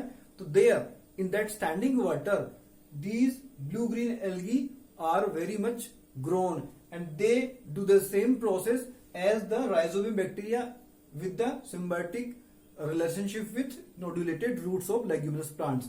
वो भी वही काम करते हैं, क्या काम करते हैं, नाइट्रोजन फिक्सेशन का। नाइट्रोजन को गैस के फॉर्म में से कन्वर्ट करके किसमें कन्वर्ट कर देते हैं, कंपाउंड्स के फॉर्म में, सॉल्ट्स के फॉर्म में या सोल्यूबल फॉर्म में, एक ही बात है। तो इनके एग्जाम्पल्स कुछ है यहाँ पर, नोस्टोक, एनाबीना, ऑस्ट्रेलेटोरिया, किसके एग्जाम्पल्स हैं, ब्लू ग्रीन एल्गी के। इसका मतलब ये दोनों के दोनों क्या करते हैं, गैस नाइट्रोजन को कन्वर्ट कर देते हैं नाइट्रोजन के कंपाउंड्स में या नाइट्रोजन के सॉल्ट्स में। तो इसलिए इन दोनों को, लेग्यूमिनस प्लांट में पाए जाने राइजोबियम को और ब्लू ग्रीन एल्गी को बोला जाता है बायोलॉजिकल नाइट्रोजन फिक्सर्स। बायोलॉजिकल क्यों, क्योंकि दोनों ऑर्गेनिज्म हैं और नाइट्रोजन को फिक्स करने वाले हैं, तो नाइट्रोजन को फिक्स करने वाले बायोलॉजिकल फिक्सर्स। अच्छा, तो कुछ और भी फिक्सर होते क्या, उसके बारे में हम चैप्टर के लास्ट में बात करें। लास्ट, फ्रेंडली काम, क्लीनिंग द एनवायरनमेंट। हमारे एनवायरनमेंट को, हमारी सराउंडिंग को क्लीन करना, ये भी बहुत अच्छा काम है जो कि माइक्रोब्स के द्वारा किया जाता है। हमने क्लास 6 में एक एक्टिविटी की थी गार्बेज वाली, ग्रीन गार्बेज, ब्लू गार्बेज। आप भी कर सकते हो, अभी भी कर सकते हो। Green garbage, blue garbage, garbage को दो पार्ट में बांटा हमने। ग्रीन गार्बेज में कौन सा गार्बेज लिया, कचरा, वेजिटेबल्स का, waste of plants, fruits from kitchen etcetera. और ब्लू गार्बेज में क्या लिया हमने, polybags, tin cans, glass, toys etcetera. उनको दोनों को हमने दो अलग अलग पिट्स में, गड्ढों में भर दिया, थोड़ा सा पानी डाल दिया और उसको कवर करके रख दिया। आफ्टर डेज, हमने एक वीक बाद में ऑब्जर्व किया तो क्या देखा हमने, ग्रीन गार्बेज वाले में ये जो सारे पार्ट्स हमने रखे थे उनका डिकम्पोजिशन शुरू हो गया था। अगर ज्यादा समय बाद में देखेंगे तो डिकम्पोज हो जाएंगे पूरे। किसने किया डिकम्पोज, माइक्रोब्स ने डिकम्पोज किया। हमने इनमें वॉर्म्स भी डाले थे, अर्थ वॉर्म्स। अर्थ वॉर्म्स भी इसको डिकम्पोज करने में हेल्प करते हैं। तो माइक्रोब्स, अर्थ वॉर्म्स, इनको डिकम्पोज कर दिया ग्रीन गार्बेज को, मतलब इनको डिकम्पोज कर दिया और इनसे बन गई एक बहुत अच्छी मैन्योर, कंपोस्ट और वर्मी कंपोस्ट। वर्मी कंपोस्ट कब, जब माइक्रोब्स के साथ में इसके साथ अलावा किसका इस्तेमाल करते हैं, अर्थ वॉर्म्स का, वो भी पार्टिकुलरली कौन सा, रेड वॉर्म्स का। तो मेन्योर बन जाती है। इन सब में क्या है, न्यूट्रिएंट्स, क्योंकि एनिमल प्लांट्स के पार्ट्स हैं, एनिमल्स के पार्ट्स हो सकते हैं इसमें, जैसे काउ डंग मेन्योर की बात करें, गोबर की बात करें मेन्योर वाली, तो उनमें न्यूट्रिएंट्स होते हैं, और ये न्यूट्रिएंट्स सबके सब प्लांट्स की रूट्स के द्वारा जब अगर प्लांट्स को दिए जाएंगे तो प्लांट्स की रूट्स एब्जॉर्ब कर लेंगी, तो प्लांट्स को वापस मिल गए। इसका मतलब माइक्रोब्स ने इस कचरे को, ग्रीन गार्बेज को, कचरे को साफ कर दिया, एनवायरमेंट क्लीन हो गया। तो इस तरह माइक्रोब्स डिकम्पोज कर सकते हैं डेड एनिमल्स को, प्लांट्स को, और हमारे एनवायरमेंट को क्लीन करते हैं। लेकिन ब्लू गार्बेज की बात करें, इनमें से कोई चेंज नहीं आया, कोई चेंज नहीं आया। इसका मतलब even microbes can't decompose the blue garbage, the plastics, the polybags, so we should minimize the use of these. So यहां तक हमने बात की good microbes के बारे में, friend microbes के बारे में, and now we will talk about the foe, F-O-E. Foe means enemy, दुश्मन microbes, वो कैसे हमसे दुश्मनी निभाते हैं, इसके बारे में। harmful microbes के बारे में जो बीमारियां फैला सकते हैं। तो सबसे पहली बात तो बीमारियां, डिजीजेस फैला सकते हैं। So those are known as pathogens. We already talked about pathogens, PATH, the word patho, that is related with the disease, and gens mean generation. Those who can generate the diseases are known as pathogens. So these can cause the disease in plants, animals, इनमें disease फैला सकते हैं। Even bacteria में भी बीमारी फैला सकते हैं। बैक्टीरिया तो खुद ही बीमारी फैलाता है, but there are some microbes which can spread the disease into bacteria. Already we talked about the virus, तो वायरस ये काम कर सकते हैं। तो ऐसे वायरस को बोलते हैं बैक्टीरियोफेज। तो बैक्टीरियोफेज का मतलब बैक्टीरिया को खाने वाले। The phage word means eater, phagus. तो बीमारी फैलाने के अलावा और क्या करते हैं हार्मफुल माइक्रोब्स? दे स्पॉइल, बर्बाद कर देते फूड को, क्लोथ्स को, कपड़ों को, लेदर को, चमड़े को। हमारे अंदर कैसे वो फैलते हैं, एक बंदे से दूसरे बंदे के पास जाते कैसे हैं? ये जा सकते हैं थ्रू वाटर। ये मोड ऑफ इन्फेक्शन है, इन्फेक्शन का फैलने का तरीका। One infected person is there, this is infected and this is healthy. So from infected person to healthy person जा सकते हैं, और हेल्दी पर्सन क्या हो जाएगा फिर? इन्फेक्टेड हो जाएगा। तो मोड ऑफ इन्फेक्शन क्या है? Through water, through air, through food और थ्रू डायरेक्ट कॉन्टैक्ट। तो क्या होता है, जब एक इन्फेक्टेड पर्सन के कॉन्टैक्ट में हेल्दी पर्सन आता है तो उसको भी इन्फेक्शन हो जाता है।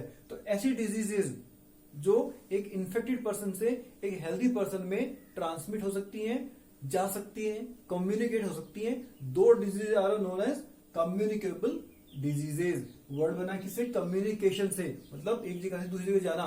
तो यहाँ पे डिजीज जा रही है, पैथोजेंस जा रहे हैं। So the communicable diseases, the definition ये आपने समझा, तो वही डेफिनेशन है, उसी के अंदर शामिल है।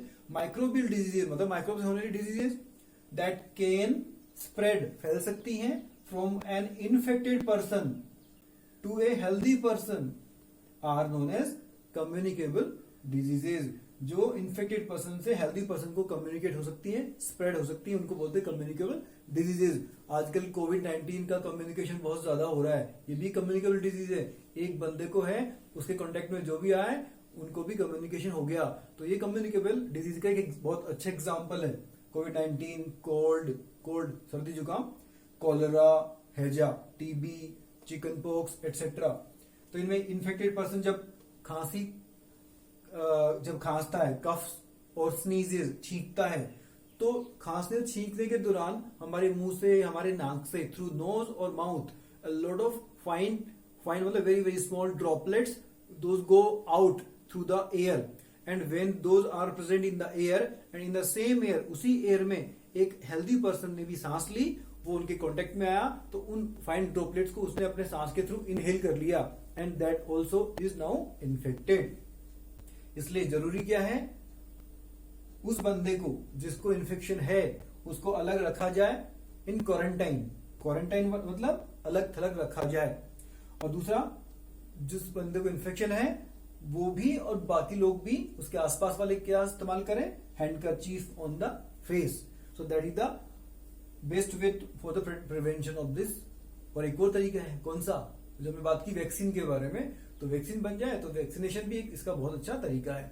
तो हमने पहला जाना कि हार्मफुल माइक्रोब्स क्या कर सकते हैं, बीमारियां फैला सकते हैं। कम्युनिकेबल डिजीज जो कम्युनिकेट हो सकती है, one infected person to a healthy person, तो उसको ये कम्युनिकेट करने के लिए कुछ कैरियर भी होते हैं, कुछ ले जाने वाले, कैरी करने वाले, कैरियर, कैरियर मतलब कैरी करने वाले, इन्फेक्टेड पर्सन से हेल्दी पर्सन को ले जाने वाले, तो वो कुछ ऑर्गेनिज्म होते हैं, तो उन ऑर्गेनिज्म को बोलते हैं carrier. The organism that carry any pathogen are known as carrier. ये ह्यूमन बींग्स भी हो सकते हैं, ये कुछ इंसेक्ट्स भी हो सकते हैं। तो हम बात करें यहाँ पर हाउस फ्लाई के बारे में, जो सबसे बड़ा खतरनाक कैरियर है यहाँ पर। एग्जाम्पल नंबर 1, हाउस फ्लाई, घरेलू मक्खी। वो क्या करती है? सिट्स ऑन गार्बेज और human excreta, excreta mean faeces, मल, and pathogen stick to their body. जब उस पर बैठती, गार्बेज पर, कचरे पर, ह्यूमन वेस्ट पर, तो पैथोजन उसकी बॉडी पर अटैच हो जाते हैं, स्टिक, चिपक जाते हैं। और फिर वही house fly when it sits on uncovered food which is opened, uncovered, then the pathogens will be transferred onto that food material, so that food will be contaminated। जिसपे pathogens आ गए हैं, वो food क्या कहलाएगा? Now contaminated, so the pathogen is transmitted। Now the person who will eat that food which is contaminated, that will fall sick। The second carrier, that is female Anopheles mosquito, female, not the male, female Anopheles mosquito. ये carrier किसका है? Malarial parasite का। Malaria एक disease है, तो उस disease को के पीछे जो कारण है माइक्रोब, वो माइक्रोब तो कौन है? प्लाज्मोडियम। प्लाज्मोडियम एक प्रोटोजोआ है। हमने प्रोटोजोआ के बारे में बात की थी जब हम टाइप्स के बारे में बात करते थे। प्रोटोजोआ सिंगल सेल वाला, जैसे कि अमीबा। तो ये प्रोटोजोआ जो प्लाज्मोडियम है, वो एक पैरासाइट है, मतलब अपना फूड खुद नहीं बना सकता, पैरासाइट दूसरे की बॉडी पर रहता है, वहीं से अपना फूड लेता है। तो मलेरिया के पीछे, डिजीज के पीछे रीजन ये पैरासाइट है, लेकिन इसको कैरी करने वाला काम कौन करता है? ये फीमेल एनाफिलीज मॉस्किटो। और दूसरा एक और कैरियर है, वो है फीमेल एडीज मॉस्किटो। तो ये भी फीमेल है, मेल नहीं है, फीमेल एडीज मॉस्किटो। तो ये कैरी करता है डेंगू वायरस को। डेंगू आपने डिजीज का नाम सुना ही होगा, और ये डेंगू डिजीज के पीछे जो कारण है वो माइक्रोब है, डेंगू वायरस। और उस डेंगू वायरस को ले जाने का काम करता है फीमेल एडिस मॉस्किटो। तो ये मॉस्किटोज भी बड़े खतरनाक होते हैं। तो हम क्या करें? पहली बात तो हाउस फ्लाइज से कंटामिनेट फूड को होने से बचाने के लिए क्या करें? पहली बात तो फूड को कवर्ड रखें, और दूसरी बात अनकवर्ड फूड को नहीं खाएं। स्ट्रीट फूड ज्यादातर अनकवर्ड रखा जाता है इंडिया में, so don't eat that uncovered food and keep the food covered. हम बात करें इसके बारे में, मलेरिया और एडीज के बारे में, तो इससे बचने के लिए हमें एनाफिलीज और एडीज मस्कीटो या मस्कीटो से बचेंगे कैसे? तो मस्कीटो की ब्रीडिंग कहाँ होती है? Actually they breed in water. Water में अपने एग्स देते हैं। तो अपने आसपास, घरों के आसपास पानी भरने मत दीजिए। Don't let water collected in tyres, pots, coolers etcetera, change करते रहिए। एंड दूसरा है मस्कीटो। जब वाटर होगा ही नहीं वहां पर, तो मस्कीटो की ब्रीडिंग नहीं होगी, और ब्रीडिंग नहीं होगी तो मस्कीटोज नए नहीं पैदा हो पाएंगे, and we will be safe from these diseases की हम बात कर रहे थे। So now we will talk about three tables. The first table related with the human diseases caused by microbes. Then we will talk about the diseases which are caused in animals, other animals, and human beings as well. And the third table we will talk about the plant diseases. So first table, this is related with the human diseases. ऐसी diseases जो humans में होती हैं, हम लोगों में होती हैं microbes के कारण। तो this table includes these different columns. पहले column में disease का name है, then causative microorganism. causative microorganism मतलब वो माइक्रो ऑर्गेनिज्म या माइक्रोब जिसके कारण ये डिजीजेस होती हैं। Then third is mode of transmission, वो microbe from one person to another person transmit कैसे होता है, जाता कैसे है। And then in the last preventive measures, उसको रोकने के तरीके क्या क्या हो सकते हैं। फर्स्ट डिजीज इज ट्यूबरक्यूलोसिस, जिसको शॉर्ट में टीबी भी बोलते हैं, टीबी। इसका जो माइक्रो ऑर्गेनिज्म है, रीजन है, वो बैक्टीरिया है। मोड ऑफ ट्रांसमिशन इसका एयर है, एयर के थ्रू फैलती है। प्रिवेंशन की बात करेंगे तो इन सब के बारे में हम जनरल मेजर्स की बात करेंगे इकट्ठे, सबके लिए कॉमन जो प्रिवेंशन के तरीके हैं, मेजर्स हैं, वो क्या क्या हो सकते हैं। Second disease is measles, Hindi में इसको खसरा बोलते हैं। डिजीज कोजिंग माइक्रो ऑर्गेनिज्म का नाम क्या है? वायरस। ये वायरस से फैलती है और इसका भी मोड ऑफ ट्रांसमिशन एयर है। Third is chicken pox. हमने बात की थी small pox, the disease has been eradicated from the world, लेकिन चिकन पॉक्स अभी भी है। तो चिकन पॉक्स फैलाने के लिए रिस्पॉन्सिबल भी वायरस होता है, जैसे कि स्मॉल पॉक्स के लिए भी वायरस ही था। मोड ऑफ ट्रांसमिशन, फैलने का तरीका थ्रू एयर और थ्रू कॉन्टैक्ट भी फैल सकती है। कॉन्टैक्ट मतलब एक इन्फेक्टेड पर्सन के कॉन्टैक्ट में टच हुआ, उन पस्ट्यूल्स के कॉन्टैक्ट में आया, क्योंकि वो शरीर में बॉडी के ऊपर स्किन में पस्ट्यूल्स बने जिनसे कि एक तरह का लिक्विड सिक्रीट होता है। अगर उसके कॉन्टैक्ट में कोई दूसरा बंदा आया, healthy person, then that healthy person can also be infected by this chicken pox. And the fourth disease is polio. Polio जो डिजीज है उसके पीछे रीजन वायरस ही है, जिसका नाम ओरल पोलियो वैक्सीन के थ्रू, उसको जो वैक्सीन दी जाती है उसके थ्रू उसका ट्रीटमेंट करने के लिए वैक्सीन भी बन चुकी है। तो इसका वायरस है, उसका नाम पोलियो वायरस है। और ये मोड ऑफ ट्रांसमिशन इसका एयर और वाटर के थ्रू भी फैल सकता है। वाटर मतलब ऐसा वाटर जो कि इन्फेक्टेड है। और इन चारों डिजीज के लिए प्रिवेंशन के तरीके, कॉमन तरीके, जनरल तरीके सबके लिए अलग अलग भी होते हैं, लेकिन सबके लिए ये जो कॉमन तरीके हैं ये तो सबके लिए काम करते हैं। कैसा? First, keep the patient in complete isolation. Patient अगर है तो उसको सबसे अलग रखा जाए, कंप्लीट आइसोलेशन, जिससे कि वो, क्योंकि एयर से फैलता है तो कफिंग और थ्रू स्नीजिंग और थ्रू कॉन्टैक्ट वो फैल सकता है। इसलिए जैसे कि आपने आजकल सुना होगा, कोरोना इन्फेक्शन के बाद में the patients are kept in isolation, अलग रखा जाता है। तो in the same fashion keep the personal belongings.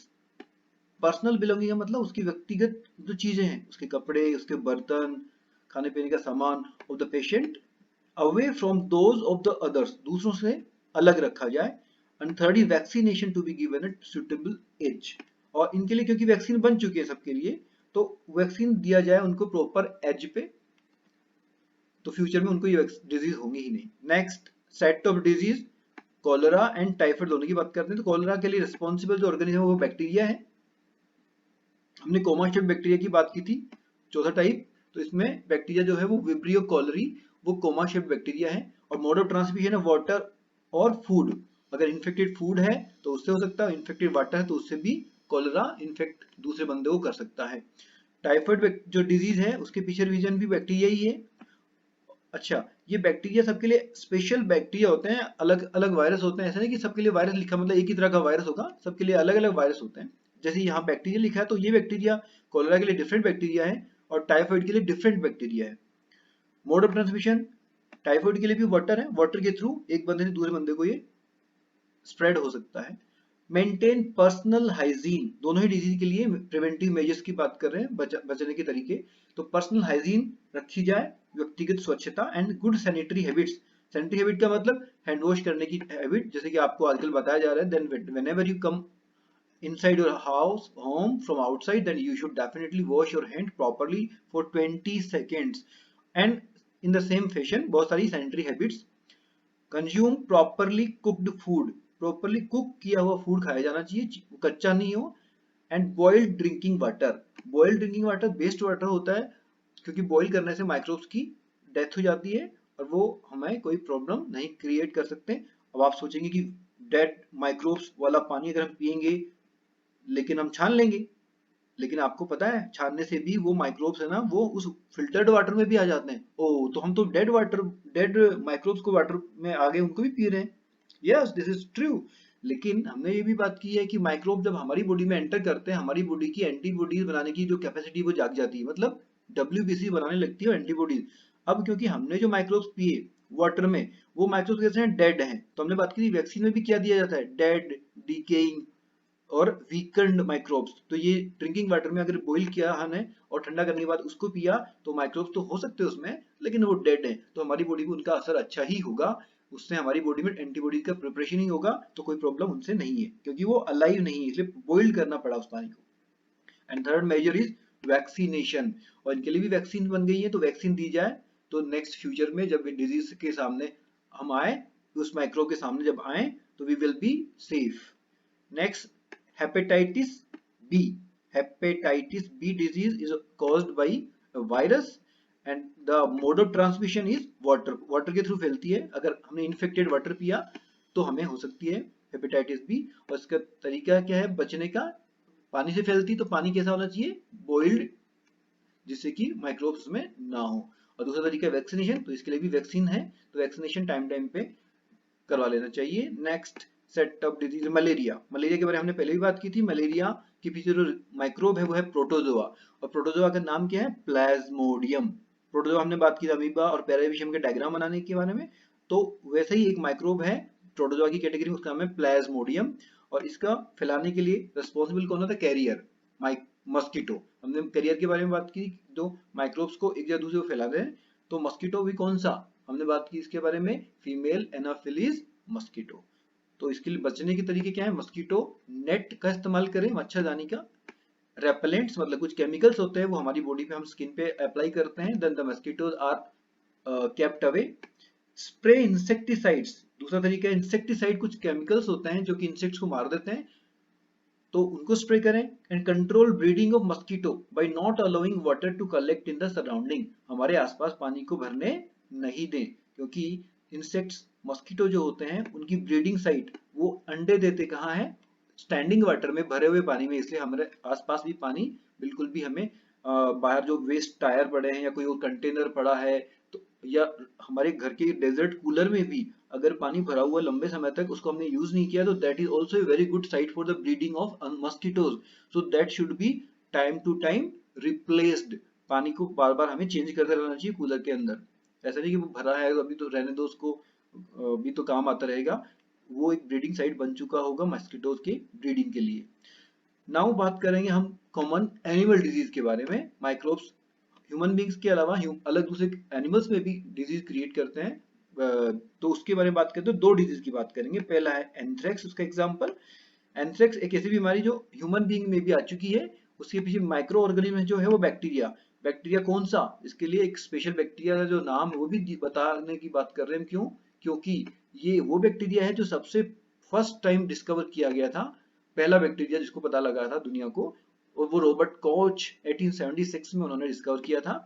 और इसी डिस्कवरी के कारण रॉबर्ट कोच को बैक्टीरियोलॉजी, बैक्टीरियोलॉजी मतलब science which talk about the bacteria, उसके बारे में रिसर्च करती है, लोगों को इन्फॉर्म करती है, बताती है इसके बारे में, रिसर्च के बारे में।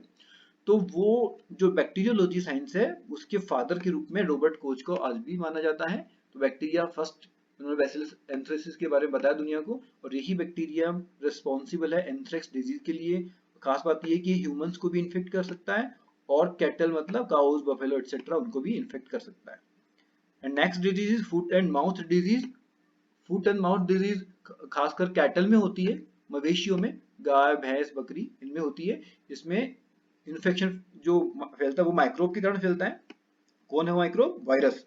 और इसमें होता क्या है? इसमें उस कैटल की फुट और माउथ पे इन्फेक्शन होता है, उसका मुंह बंद हो जाता है, पैरों पे इन्फेक्शन होता है, चल नहीं पाता है, मुंह बंद होने के कारण वो खा भी नहीं सकता है, अल्टीमेटली उसकी डेथ हो जाती है। Now we will talk about the last table, that is talking about the plant diseases. कौन फैला रहा है इनको भी? Microbes. So the first disease is citrus canker.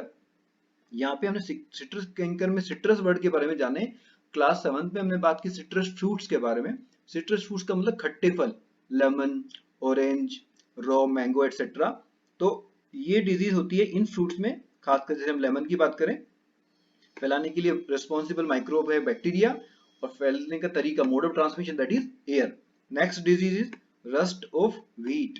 गेहूं के प्लांट में उसकी लीव्स के ऊपर खासतौर से ये रस्ट ऑफ डिजीज फैलती है, रस्ट ऑफ व्हीट फैलती है। तो ये फैलाने के लिए रिस्पॉन्सिबल माइक्रोब है फंजाई। फंजाई अपना फूड नहीं बनाती, तो ये अटैक करती है इनके ऊपर, और इसके कारण ये बीमारी होती है व्हीट में, और प्रोड्यूस की जो क्वांटिटी वो घट जाती है। मोड ऑफ ट्रांसमिशन की बात करें, एयर के थ्रू फैल सकती है और सीड्स के थ्रू भी फैल सकती है। अगर सीड्स में इन्फेक्शन है, उन्हीं सीड्स को नेक्स्ट ईयर अगर किसान ने ग्रो कर दिया सोइंग के दौरान, then that next crop will also be infected. And the third disease is yellow vein mosaic of bhindi, okra और लेडीज फिंगर। तो दैट डिजीज में येलो वेन, वेन का मतलब हमने बात की वेनेशन होता है लीव्स के अंदर, तो वेन्स का कलर हो जाता है येलो।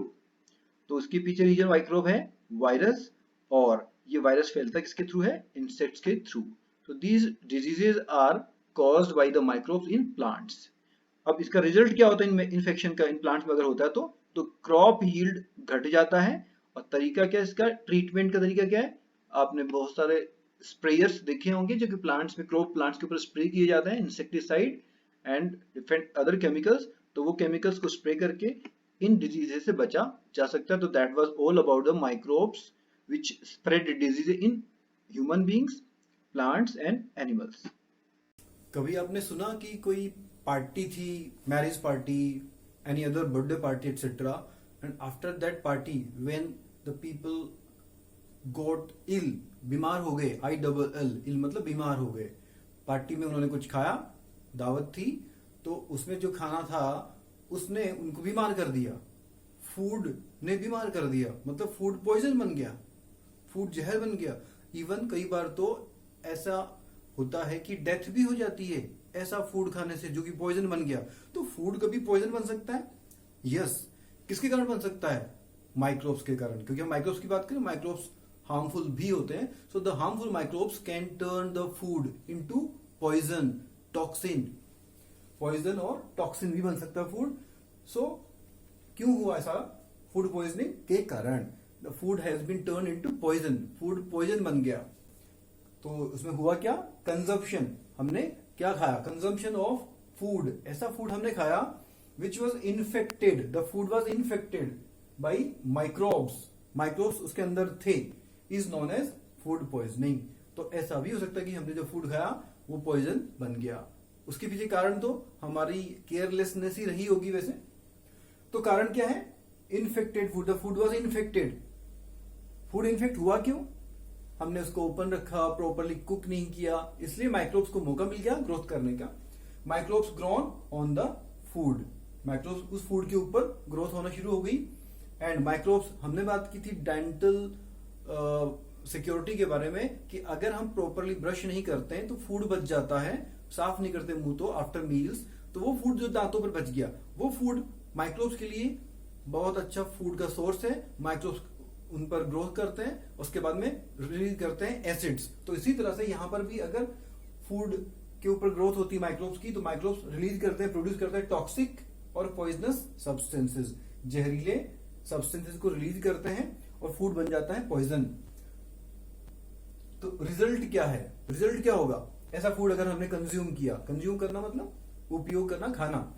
सीरियस इलनेस हो सकती है, बहुत भयंकर बीमारी हो सकती है, बीमार हो सकते हैं बहुत ज्यादा, एंड इवन डेथ भी पॉसिबल है। प्रिकॉशन, तो सावधानी क्या करें, क्या नहीं, क्या करें हम? Prevent food from infection, food को इन्फेक्शन से बचाएं, हम कवर करके रखें, प्रॉपरली इसको कुक करें। And second is preserve food by, food को प्रिजर्व करें, फूड को बचा लें। कैसे बचा लें? फूड प्रिजर्वेशन से, फूड को सुरक्षित रख लें, बना लें by the process of food preservation. तो फूड प्रिजर्वेशन क्या मेथड है? द मेथड्स, ऐसी विधियां दैट आर यूज्ड, जिनको यूज किया जाता है टू प्रिवेंट, रोकने के लिए, क्या रोकने के लिए? द ग्रोथ ऑफ माइक्रोब्स, की ग्रोथ को रोकने के लिए कुछ मेथड्स हैं। कहां होगी ग्रोथ? इन आवर फूड, तो उसको रोकने के लिए जो मेथड्स हैं are known as food preservation. तो फूड प्रिजर्वेशन किया जाए तो फूड में इंफेक्शन होने के चांसेस कम होंगे। तो हम now we will talk about the different 6 methods of food preservation. Food को प्रिजर्व करने के लिए टोटल 6 मेथड्स की हम बात करेंगे। इस स्लाइड में 5 की बात कर रहे हैं, हमारा बोर्ड छोटा है, एक लास्ट की बात करेंगे नेक्स्ट स्लाइड में। तो फूड प्रिजर्वेशन के 5 मेथड्स यहां पे हमने बात की इनके बारे में। तो हमने इसके लिए 3 कॉलम बनाए हैं थोड़ा इजी करने के लिए। मेथड का नाम, उसकी डिटेल्स और लास्ट में उसके यूज कहां होते हैं, कौन से फूड के लिए होते हैं। फर्स्ट मेथड है chemical method. Now the name just suggest us the chemicals are used in this one. तो these chemicals actually are having a special name, that is preservatives. Preservative किससे बना है? प्रिजर्वेशन से। प्रिजर्वेशन करने वाले chemicals those are known as preservatives. Preservation का मतलब क्या? ग्रोथ ऑफ माइक्रोब्स को रोका जाए, चेक किया जाए, तो ऐसे केमिकल्स को बोलते हैं preservatives. These chemicals check growth of microbes. तो 2 केमिकल्स के नाम है एग्जांपल से, sodium benzoate and sodium metabisulphite. These chemicals are used, इनका यूज कहां होता है? यूज इन पिकल्स, अचार, जैम्स, स्क्वैशेस, ये स्वीट्स बने होते हैं, शुगरी होते हैं, प्रोडक्ट्स होते हैं, फलों से, फ्रूट से बने होते हैं, तो इनमें यूज होता है। इनको प्रिजर्वेशन करने के लिए लंबे समय तक उनके बाद में इनका इस्तेमाल कर सकते हैं। Next method number 2 is common salt. Common salt, the cooking salt we use it at our homes, तो उसका इस्तेमाल भी होता है। फूड इज कवर्ड और मिक्स्ड, एंशियंट टाइम से इसका इस्तेमाल होते जा रहा है।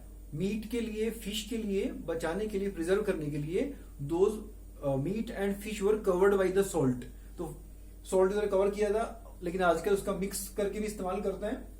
ये क्या करता है, सॉल्ट क्या करता है, चेक करता है, रोकता है। क्या रोकता है, चेक मतलब रोकना, ग्रोथ ऑफ माइक्रोब्स, तो माइक्रोब्स की ग्रोथ को रोक देता है। इसका इस्तेमाल मीट, फिश, रॉ मैंगो, कच्चा आम, आंवला, टैमरिंड, आपने मार्केट से जब भी टैमरिंड खरीदी होगी तो वो सॉल्टी होगी, कारण क्यों, उसको किससे प्रिजर्व किया गया है, कॉमन सॉल्ट से।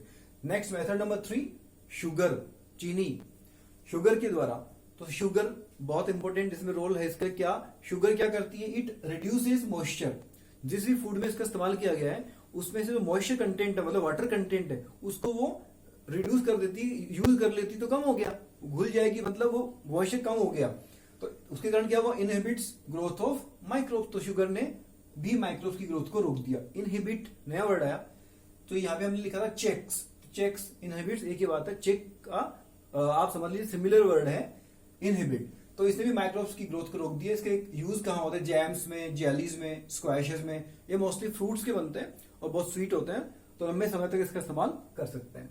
Method number 4, oil and vinegar, तो ऑयल का इस्तेमाल, कुकिंग ऑयल का इस्तेमाल, एंड विनेगर का इस्तेमाल, हमने बात की विनेगर एसिटिक एसिड होता है उसके अंदर, तो इनका इस्तेमाल भी किया जाता है। ये दोनों ही क्या करते हैं, ये दोनों भी वही काम करते हैं जो कि यहां पर हमने इनके बारे में बात की, तीनों के बारे में, इनहिबिट ग्रोथ ऑफ माइक्रोब्स। तो इसका इस्तेमाल पिकल्स में, अचार में, वेजिटेबल्स में, सब्जियों में भी होता है, मीट एंड फिश के लिए, प्रिजर्वेशन के लिए। Next method number 5, storage and packing, storage मतलब स्टोर करना, भंडारण करना, उसका इकट्ठा रख लेना फॉर द नेक्स्ट फ्यूचर, और उसको पैक करने का तरीका। तो food is packed in air tight packets, ऐसे पैकेट्स हैं जिनमें एयर बाहर से एंटर नहीं कर पाए, तो ऐसे पैकेट से फूड को प्रिजर्व किया जाता है। इससे फायदा क्या हुआ कि बाहर की जो एयर थी उसमें जो माइक्रोब्स हैं वो अटैक नहीं कर पाएंगे फूड के ऊपर, तो क्या किया इन्होंने, अटैक को ही रोक दिया, prevent attack of microbes.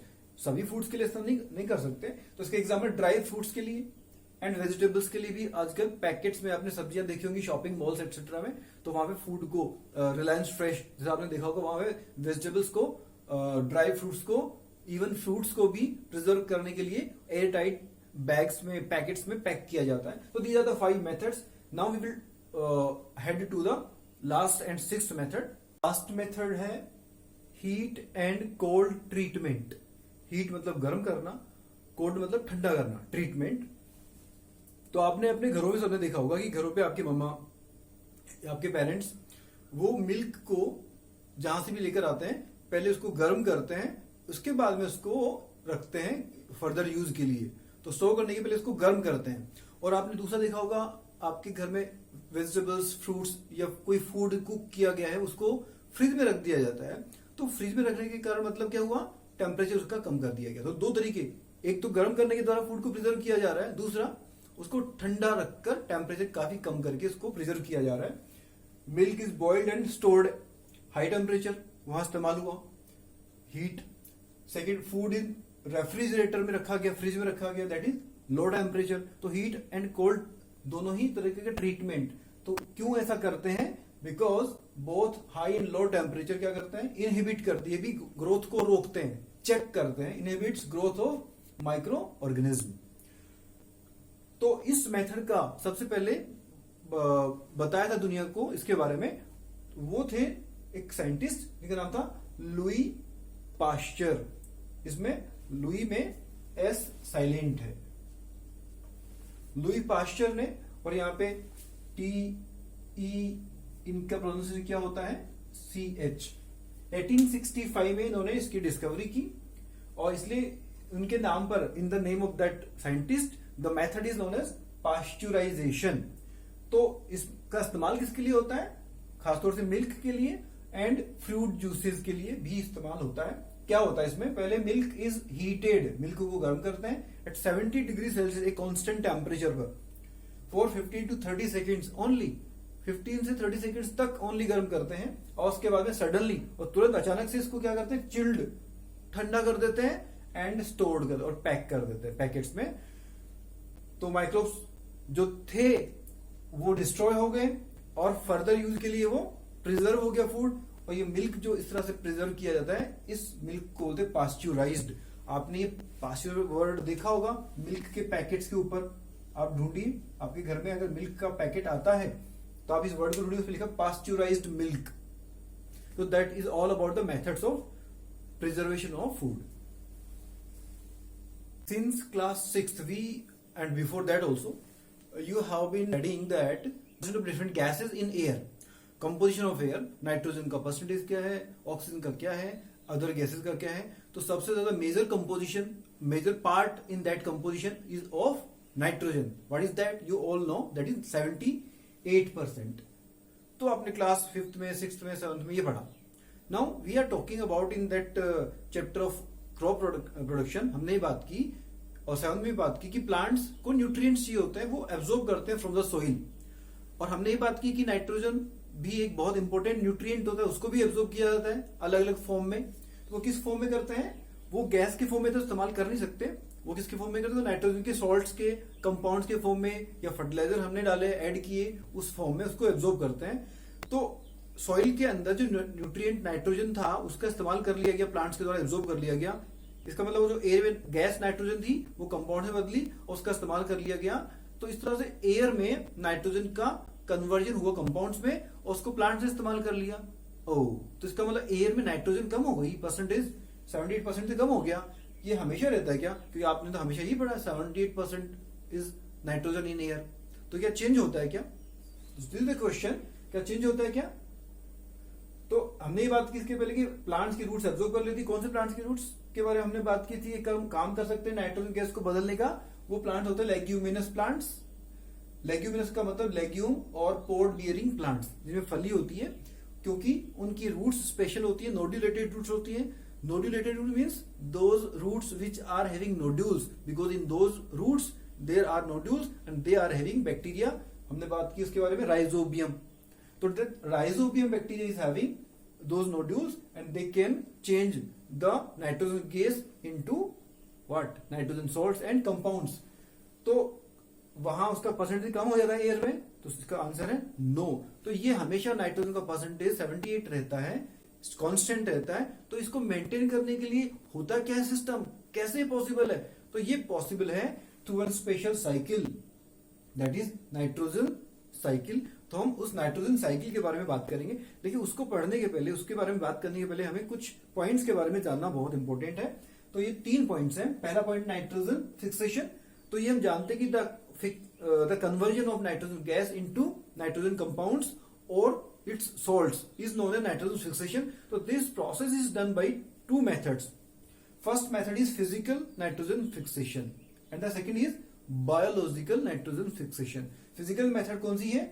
Lightning के द्वारा, बाय द लाइटनिंग, आकाश में between the clouds we have studied, we will study definitely in class 8 that lightning के थ्रू भी, फिजिकल मेथड के थ्रू भी नाइट्रोजन फिक्सेशन पॉसिबल है। और दूसरा है बायोलॉजिकल मेथड, जिसके बारे में बात करते आए, वो है bacteria and blue green algae के थ्रू। तो ये दोनों मेथड से, बायोलॉजिकल मेथड से नाइट्रोजन का फिक्सेशन हो सकता है, फिजिकल और बायोलॉजिकल मेथड के थ्रू। नाउ इसमें होता है क्या है? नाइट्रोजन गैस बदल जाती है नाइट्रोजन सॉल्ट्स में एंड कंपाउंड्स में। ये पहला पॉइंट। दूसरा पॉइंट नाइट्रिफिकेशन हमें पढ़ना इंपॉर्टेंट है। नाइट्रिफिकेशन का मतलब नाइट्रोजन गैस का बदलना नाइट्रोजन के सॉल्ट्स में, जो यहाँ पे हमने फिक्सेशन की बात की। तो उस प्रोसेस का नाम नाइट्रोजन फिक्सेशन तो है ही, और क्योंकि वो नाइट्रोजन गैस बदल रही है कंपाउंड्स में, तो इसलिए उसका नाम है नाइट्रोजन फिक्सेशन। ये सॉल्ट्स कई तरह के होते हैं, उसमें सबसे इंपॉर्टेंट 2 सॉल्ट्स होते हैं, नाइट्रेट्स एंड नाइट्राइट्स। अमोनिया भी होता है। तो नाइट्राइट्स एंड नाइट्रेट्स में बदल जाना, तो ये काम करने वाले, नाइट्रिफिकेशन करने वाले बैक्टीरिया नाइट्रीफाइंग बैक्टीरिया कहलाते हैं। उनके example rhizobium, nitrobacter, nostoc etcetera. Nostoc, anabaena, oscillatoria, हमने बात उसके बारे में की थी। ये पैडी फील्ड्स में स्टैंडिंग वाटर में होते हैं और ये ब्लू ग्रीन एल्गी होते हैं। तो एक हमने अलग से वर्ड पढ़ा, कौन सा? नाइट्रोबैक्टर, जो कि नाइट्रोबैक्टर क्या है? नाइट्रीफाइंग बैक्टीरिया, नाइट्रिफिकेशन करता है, नाइट्रोजन गैस को बदलता है नाइट्रोजन के सॉल्ट्स में। और एक इसकी जस्ट अपोजिट फेनोमेना है, दैट इज डीनाइट्रिफिकेशन। नाइट्रिफिकेशन की जस्ट अपोजिट डीनाइट्रिफिकेशन, इसमें कंपाउंड्स बने थे नाइट्रोजन गैस से, अब इसमें क्या होगा, जो कंपाउंड्स है उनसे वापस क्या बन जाएगी, nitrogen gas, conversion of nitrogen salts और कंपाउंड्स इनटू नाइट्रोजन गैस। तो इसका एक एग्जांपल देख लीजिए, दैट इज स्यूडोमोनास। यहां पर this P is silent. So now we will talk about the nitrogen cycle. Nitrogen cycle की हम शुरुआत कहां से करते हैं, एयर से। एयर में नाइट्रोजन होती है, उसको बोलते हैं एटमॉस्फेरिक नाइट्रोजन, और उसका परसेंटेज हमने बात की 78% है एटमॉस्फेरिक नाइट्रोजन। अब हमने बात की अभी थोड़ी देर पहले की नाइट्रोजन फिक्सेशन की दो मेथड्स होती हैं, बायोलॉजिकल एंड फिजिकल। तो biological method and physical method. Biological fixation किसके द्वारा होता है, nitrogen fixing bacteria and blue green algae के द्वारा।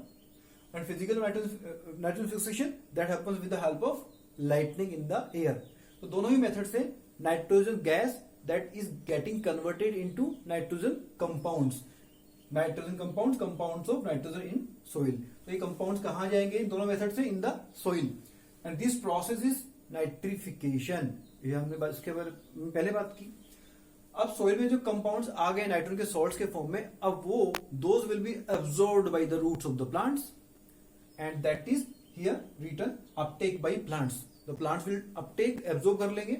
Now when these plants will be eaten by the animals in form of food, animals उनको खाएंगे इन plants को जिनके अंदर नाइट्रोजन आ चुकी है, those animals are now having the nitrogen in form of compounds, and after that when these animals जो कि heterotrophic है, these animals when they excrete the urine means nitrogenous waste, तो नाइट्रोजन वेस्ट जब उनकी body से बाहर जाता है एक्सक्रीशन की प्रोसेस से, या फिर अल्टीमेटली जब डेथ होती है, तो इनकी बॉडी में जो नाइट्रोजन के कंपाउंड्स है, नाउ दोज कंपाउंड्स जब जिंदा थे तो एक्सक्रीशन के थ्रू, जब डेथ हो गई तब उनकी बॉडी के डिकम्पोजिशन के through those compounds of nitrogen are back into the soil. तो ultimately the soil is now having the compounds of nitrogen. Now the second part of this cycle, that is the opposite direction part, in which what is happening, the second process is happening, and that is denitrification.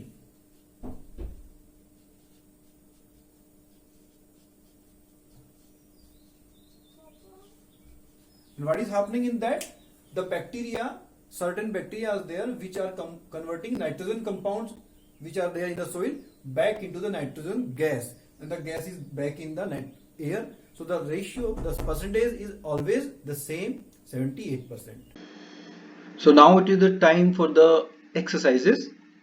Chapter के last में हमने क्या पढ़ा तो उसके बारे में बात करते हैं। Question number 1, fill in the blanks. Blanks में भरने हैं। तो first is micro organism can be seen, देखा जा सकता है उनको with the help of a, किसकी हेल्प देख सकते हैं माइक्रो ऑर्गेनिज्म को, only with the help of microscope.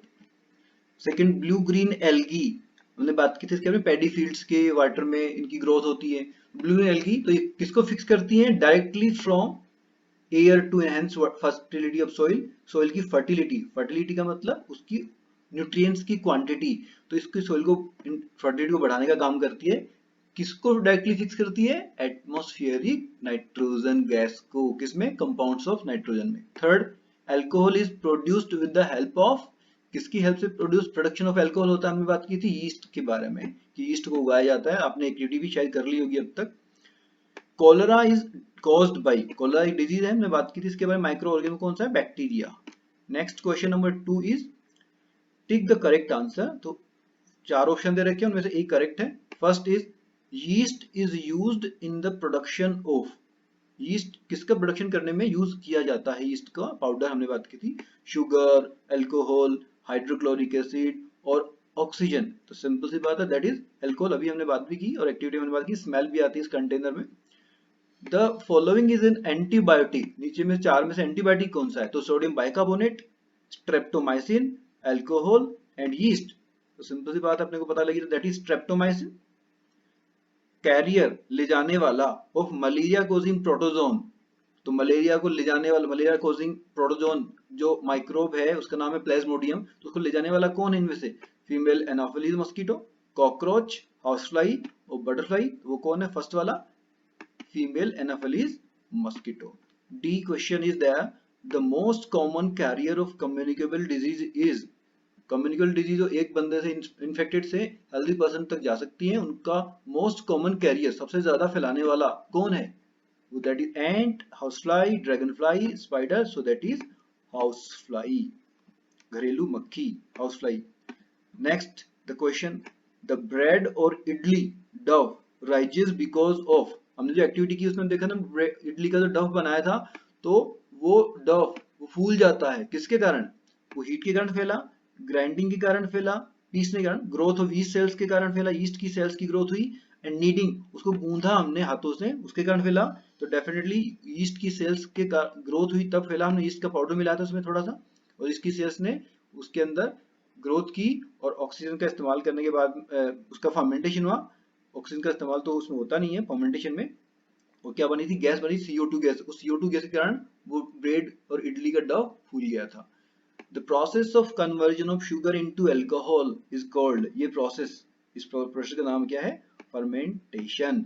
चार ऑप्शन में से सही है, that is true, fermentation. The question number 3, इनमें कॉलम्स ए को कॉलम बी से मैच करना है। करना क्या इसमें कि कॉलम ए में दे रखे ऑर्गेनिज्म के नाम, और कॉलम बी में दे रखे उनके एक्शन, वो करते क्या हैं। तो फर्स्ट, इसमें टोटल 6 हैं।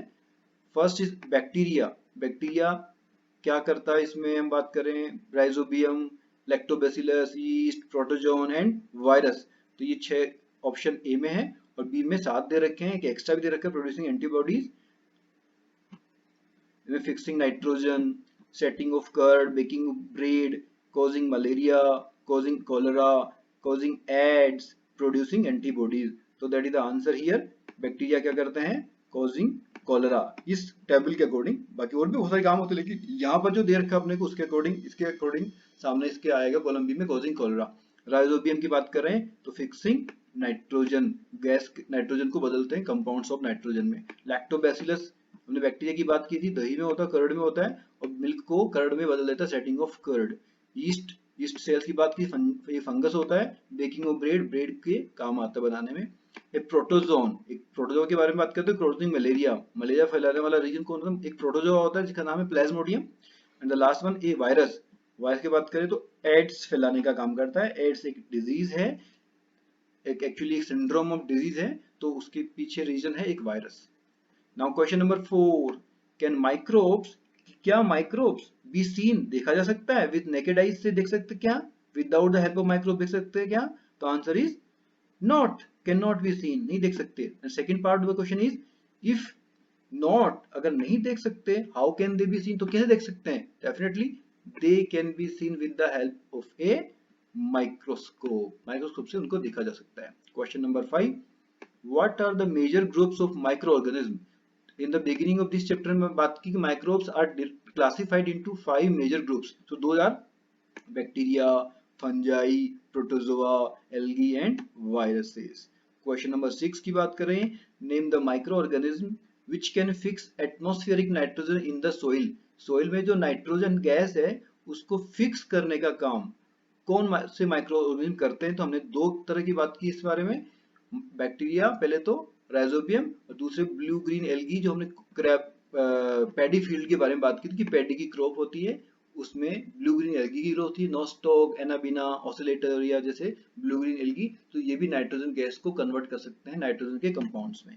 7th question is there, write 10 lines, 10 lines लिखिए ऑन द यूजफुलनेस, अच्छे हैं, फ्रेंड्स के फॉर्म में माइक्रोब्स इन आवर लाइव्स, हमारी लाइफ में उनके 10 अच्छे काम। तो there are 10 lines. First, microbes, micro organism, micro एक ही बात है, help in the preparation of curd, bread, cake etcetera. Second, they are used, उनको यूज किया जाता है, produce alcohol at large scale, alcohol बनाने के लिए, वाइन इंडस्ट्री में बहुत ज्यादा यूजफुल है, शराब बनाने के लिए। Yeast is used to prepare vinegar, vinegar में बनाने में भी काम आते हैं। Micro organism are used to make wines, शराब बनाने में काम आते हैं। They act as cleaning agent and decompose the waste products into manure, हमने बात की थी एनवायरनमेंट को क्लीन करने का भी इनका एक यूजफुल फंक्शन है, तो वो साफ करने वाले हैं हमारे एनवायरनमेंट को, और वेस्ट प्रोडक्ट को डिकम्पोज कर देते हैं। Sixth, they destroy the plant and animal dead bodies by decomposing them. Dead body जो plants and animals को वो destroy करते हैं, damage करते हैं, मतलब decompose करते हैं, और उनके nutrients को soil में मिला देते हैं, mix कर देते हैं, किसके form में? Humus के form में। दे इंक्रीज सॉइल फर्टिलिटी, तो सॉइल फर्टिलिटी बढ़ जाती है इसके कारण। Fixing nitrogen atmosphere, nitrogen fixing करने के कारण नाइट्रोजन गैस बदल जाती है, नाइट्रोजन के कंपाउंड्स में सॉइल के अंदर नाइट्रोजन के न्यूट्रिएंट्स की क्वांटिटी बढ़ जाती है, तो सॉइल की फर्टिलिटी, उपजाऊपन बढ़ जाता है। सेवंथ के बाद में एट्थ की बात करें, they are used in making medicine like antibiotics and vaccine. हमने बात की एंटीबायोटिक्स माइक्रोब्स से ही बनती है, माइक्रोब के खिलाफ काम करती है, और वैक्सीन में भी डेड, डीएक्टिवेटेड और वीकेंड माइक्रोब्स का इस्तेमाल ही किया जाता है, तो ये बनते हैं माइक्रोब्स के द्वारा ही। They are used as preservative for food items, food items के लिए जो प्रिजर्वेटिव हैं उनके लिए भी इनका इस्तेमाल किया जाता है। They help in various metabolic activity in our body, और हमारी बॉडी में बहुत सारी एक्टिविटीज हैं जो कि माइक्रोब्स के कारण ही हो सकती हैं। जैसे कि हमने बात की थी कि हमारी इंटेस्टाइन में एक स्पेशल टाइप का बैक्टीरिया होता है, ई कोलाई, तो ई कोलाई बैक्टीरिया हमारी इंटेस्टाइन में रहता है और वो हमारी बॉडी के लिए यूजफुल है, कोई उसका नुकसान नहीं है। Next question number 8 is there, write is short paragraph on the harms caused by microorganism, तो ये यूजफुलनेस नहीं है, ये उनके हार्म्स के बारे में है। सेवंथ क्वेश्चन यूज के बारे में था, ये हार्म्स के बारे में, नुकसान के बारे में, तो एक पैराग्राफ है। Microbes are also very harmful to us, they cause a number of diseases, तो पहला इनका जो हार्मफुल इफेक्ट है वो डिजीज फैलाना है, in humans as well as in other animals and also in plants. Common cold, tuberculosis, measles, chicken pox, polio, cholera, typhoid, hepatitis B, malaria are some common human diseases caused by microbes, तो ये diseases हैं human में फैलती हैं। Next हमने बात की थी एंथ्रेक्स के बारे में। Anthrax is a serious disease in animals caused by microbes, जो कि ह्यूमन बींग्स में भी हो जाती है। They also make food itself unfit for use by food poisoning, and next is food poisoning में भी इनका ही कंट्रीब्यूशन होता है, फूड को खराब कर देते हैं, अगर फूड को हमने प्रॉपर्ली कुक नहीं किया है तो इनकी ग्रोथ हो जाती है। They also spoil clothes and leather products, कपड़ों को बर्बाद कर देते हैं, लेदर प्रोडक्ट्स को इन्फेक्ट कर देते हैं। एक्चुअली हमने बात की फंजाई के बारे में, तो फंजाई को खराब कर देती है। They also cause disease in plant like blights in potatoes, sugar canes, oranges, हमने रस्ट की बात की, हमने सिट्रस कैंकर की बात की, प्लांट में डिजीज फैलाते हैं। And they also reduce the crop production, crop का प्रोडक्शन है, किसान की जो फसल की पैदावार होती है वो भी रिड्यूस हो जाती है इनके कारण, डिजीजेस के कारण। Ninth question, the last question is there, what are antibiotics, what precautions, क्या सावधानियां मस्ट बी टेकन, लेनी चाहिए व्हाइल टेकिंग एंटीबायोटिक्स, तो एंटीबायोटिक लेते वक्त क्या सावधानी रखनी चाहिए और ये होती क्या है। तो first answer is the definition of antibiotics, that is the medicines which kill or stop the growth of microorganisms in our body are called antibiotics, तो वो दवाइयाँ, वो मेडिसिन जो हमारी बॉडी में माइक्रोब्स की ग्रोथ को या तो मार देती है उनको या उनकी ग्रोथ को रोक देती हैं।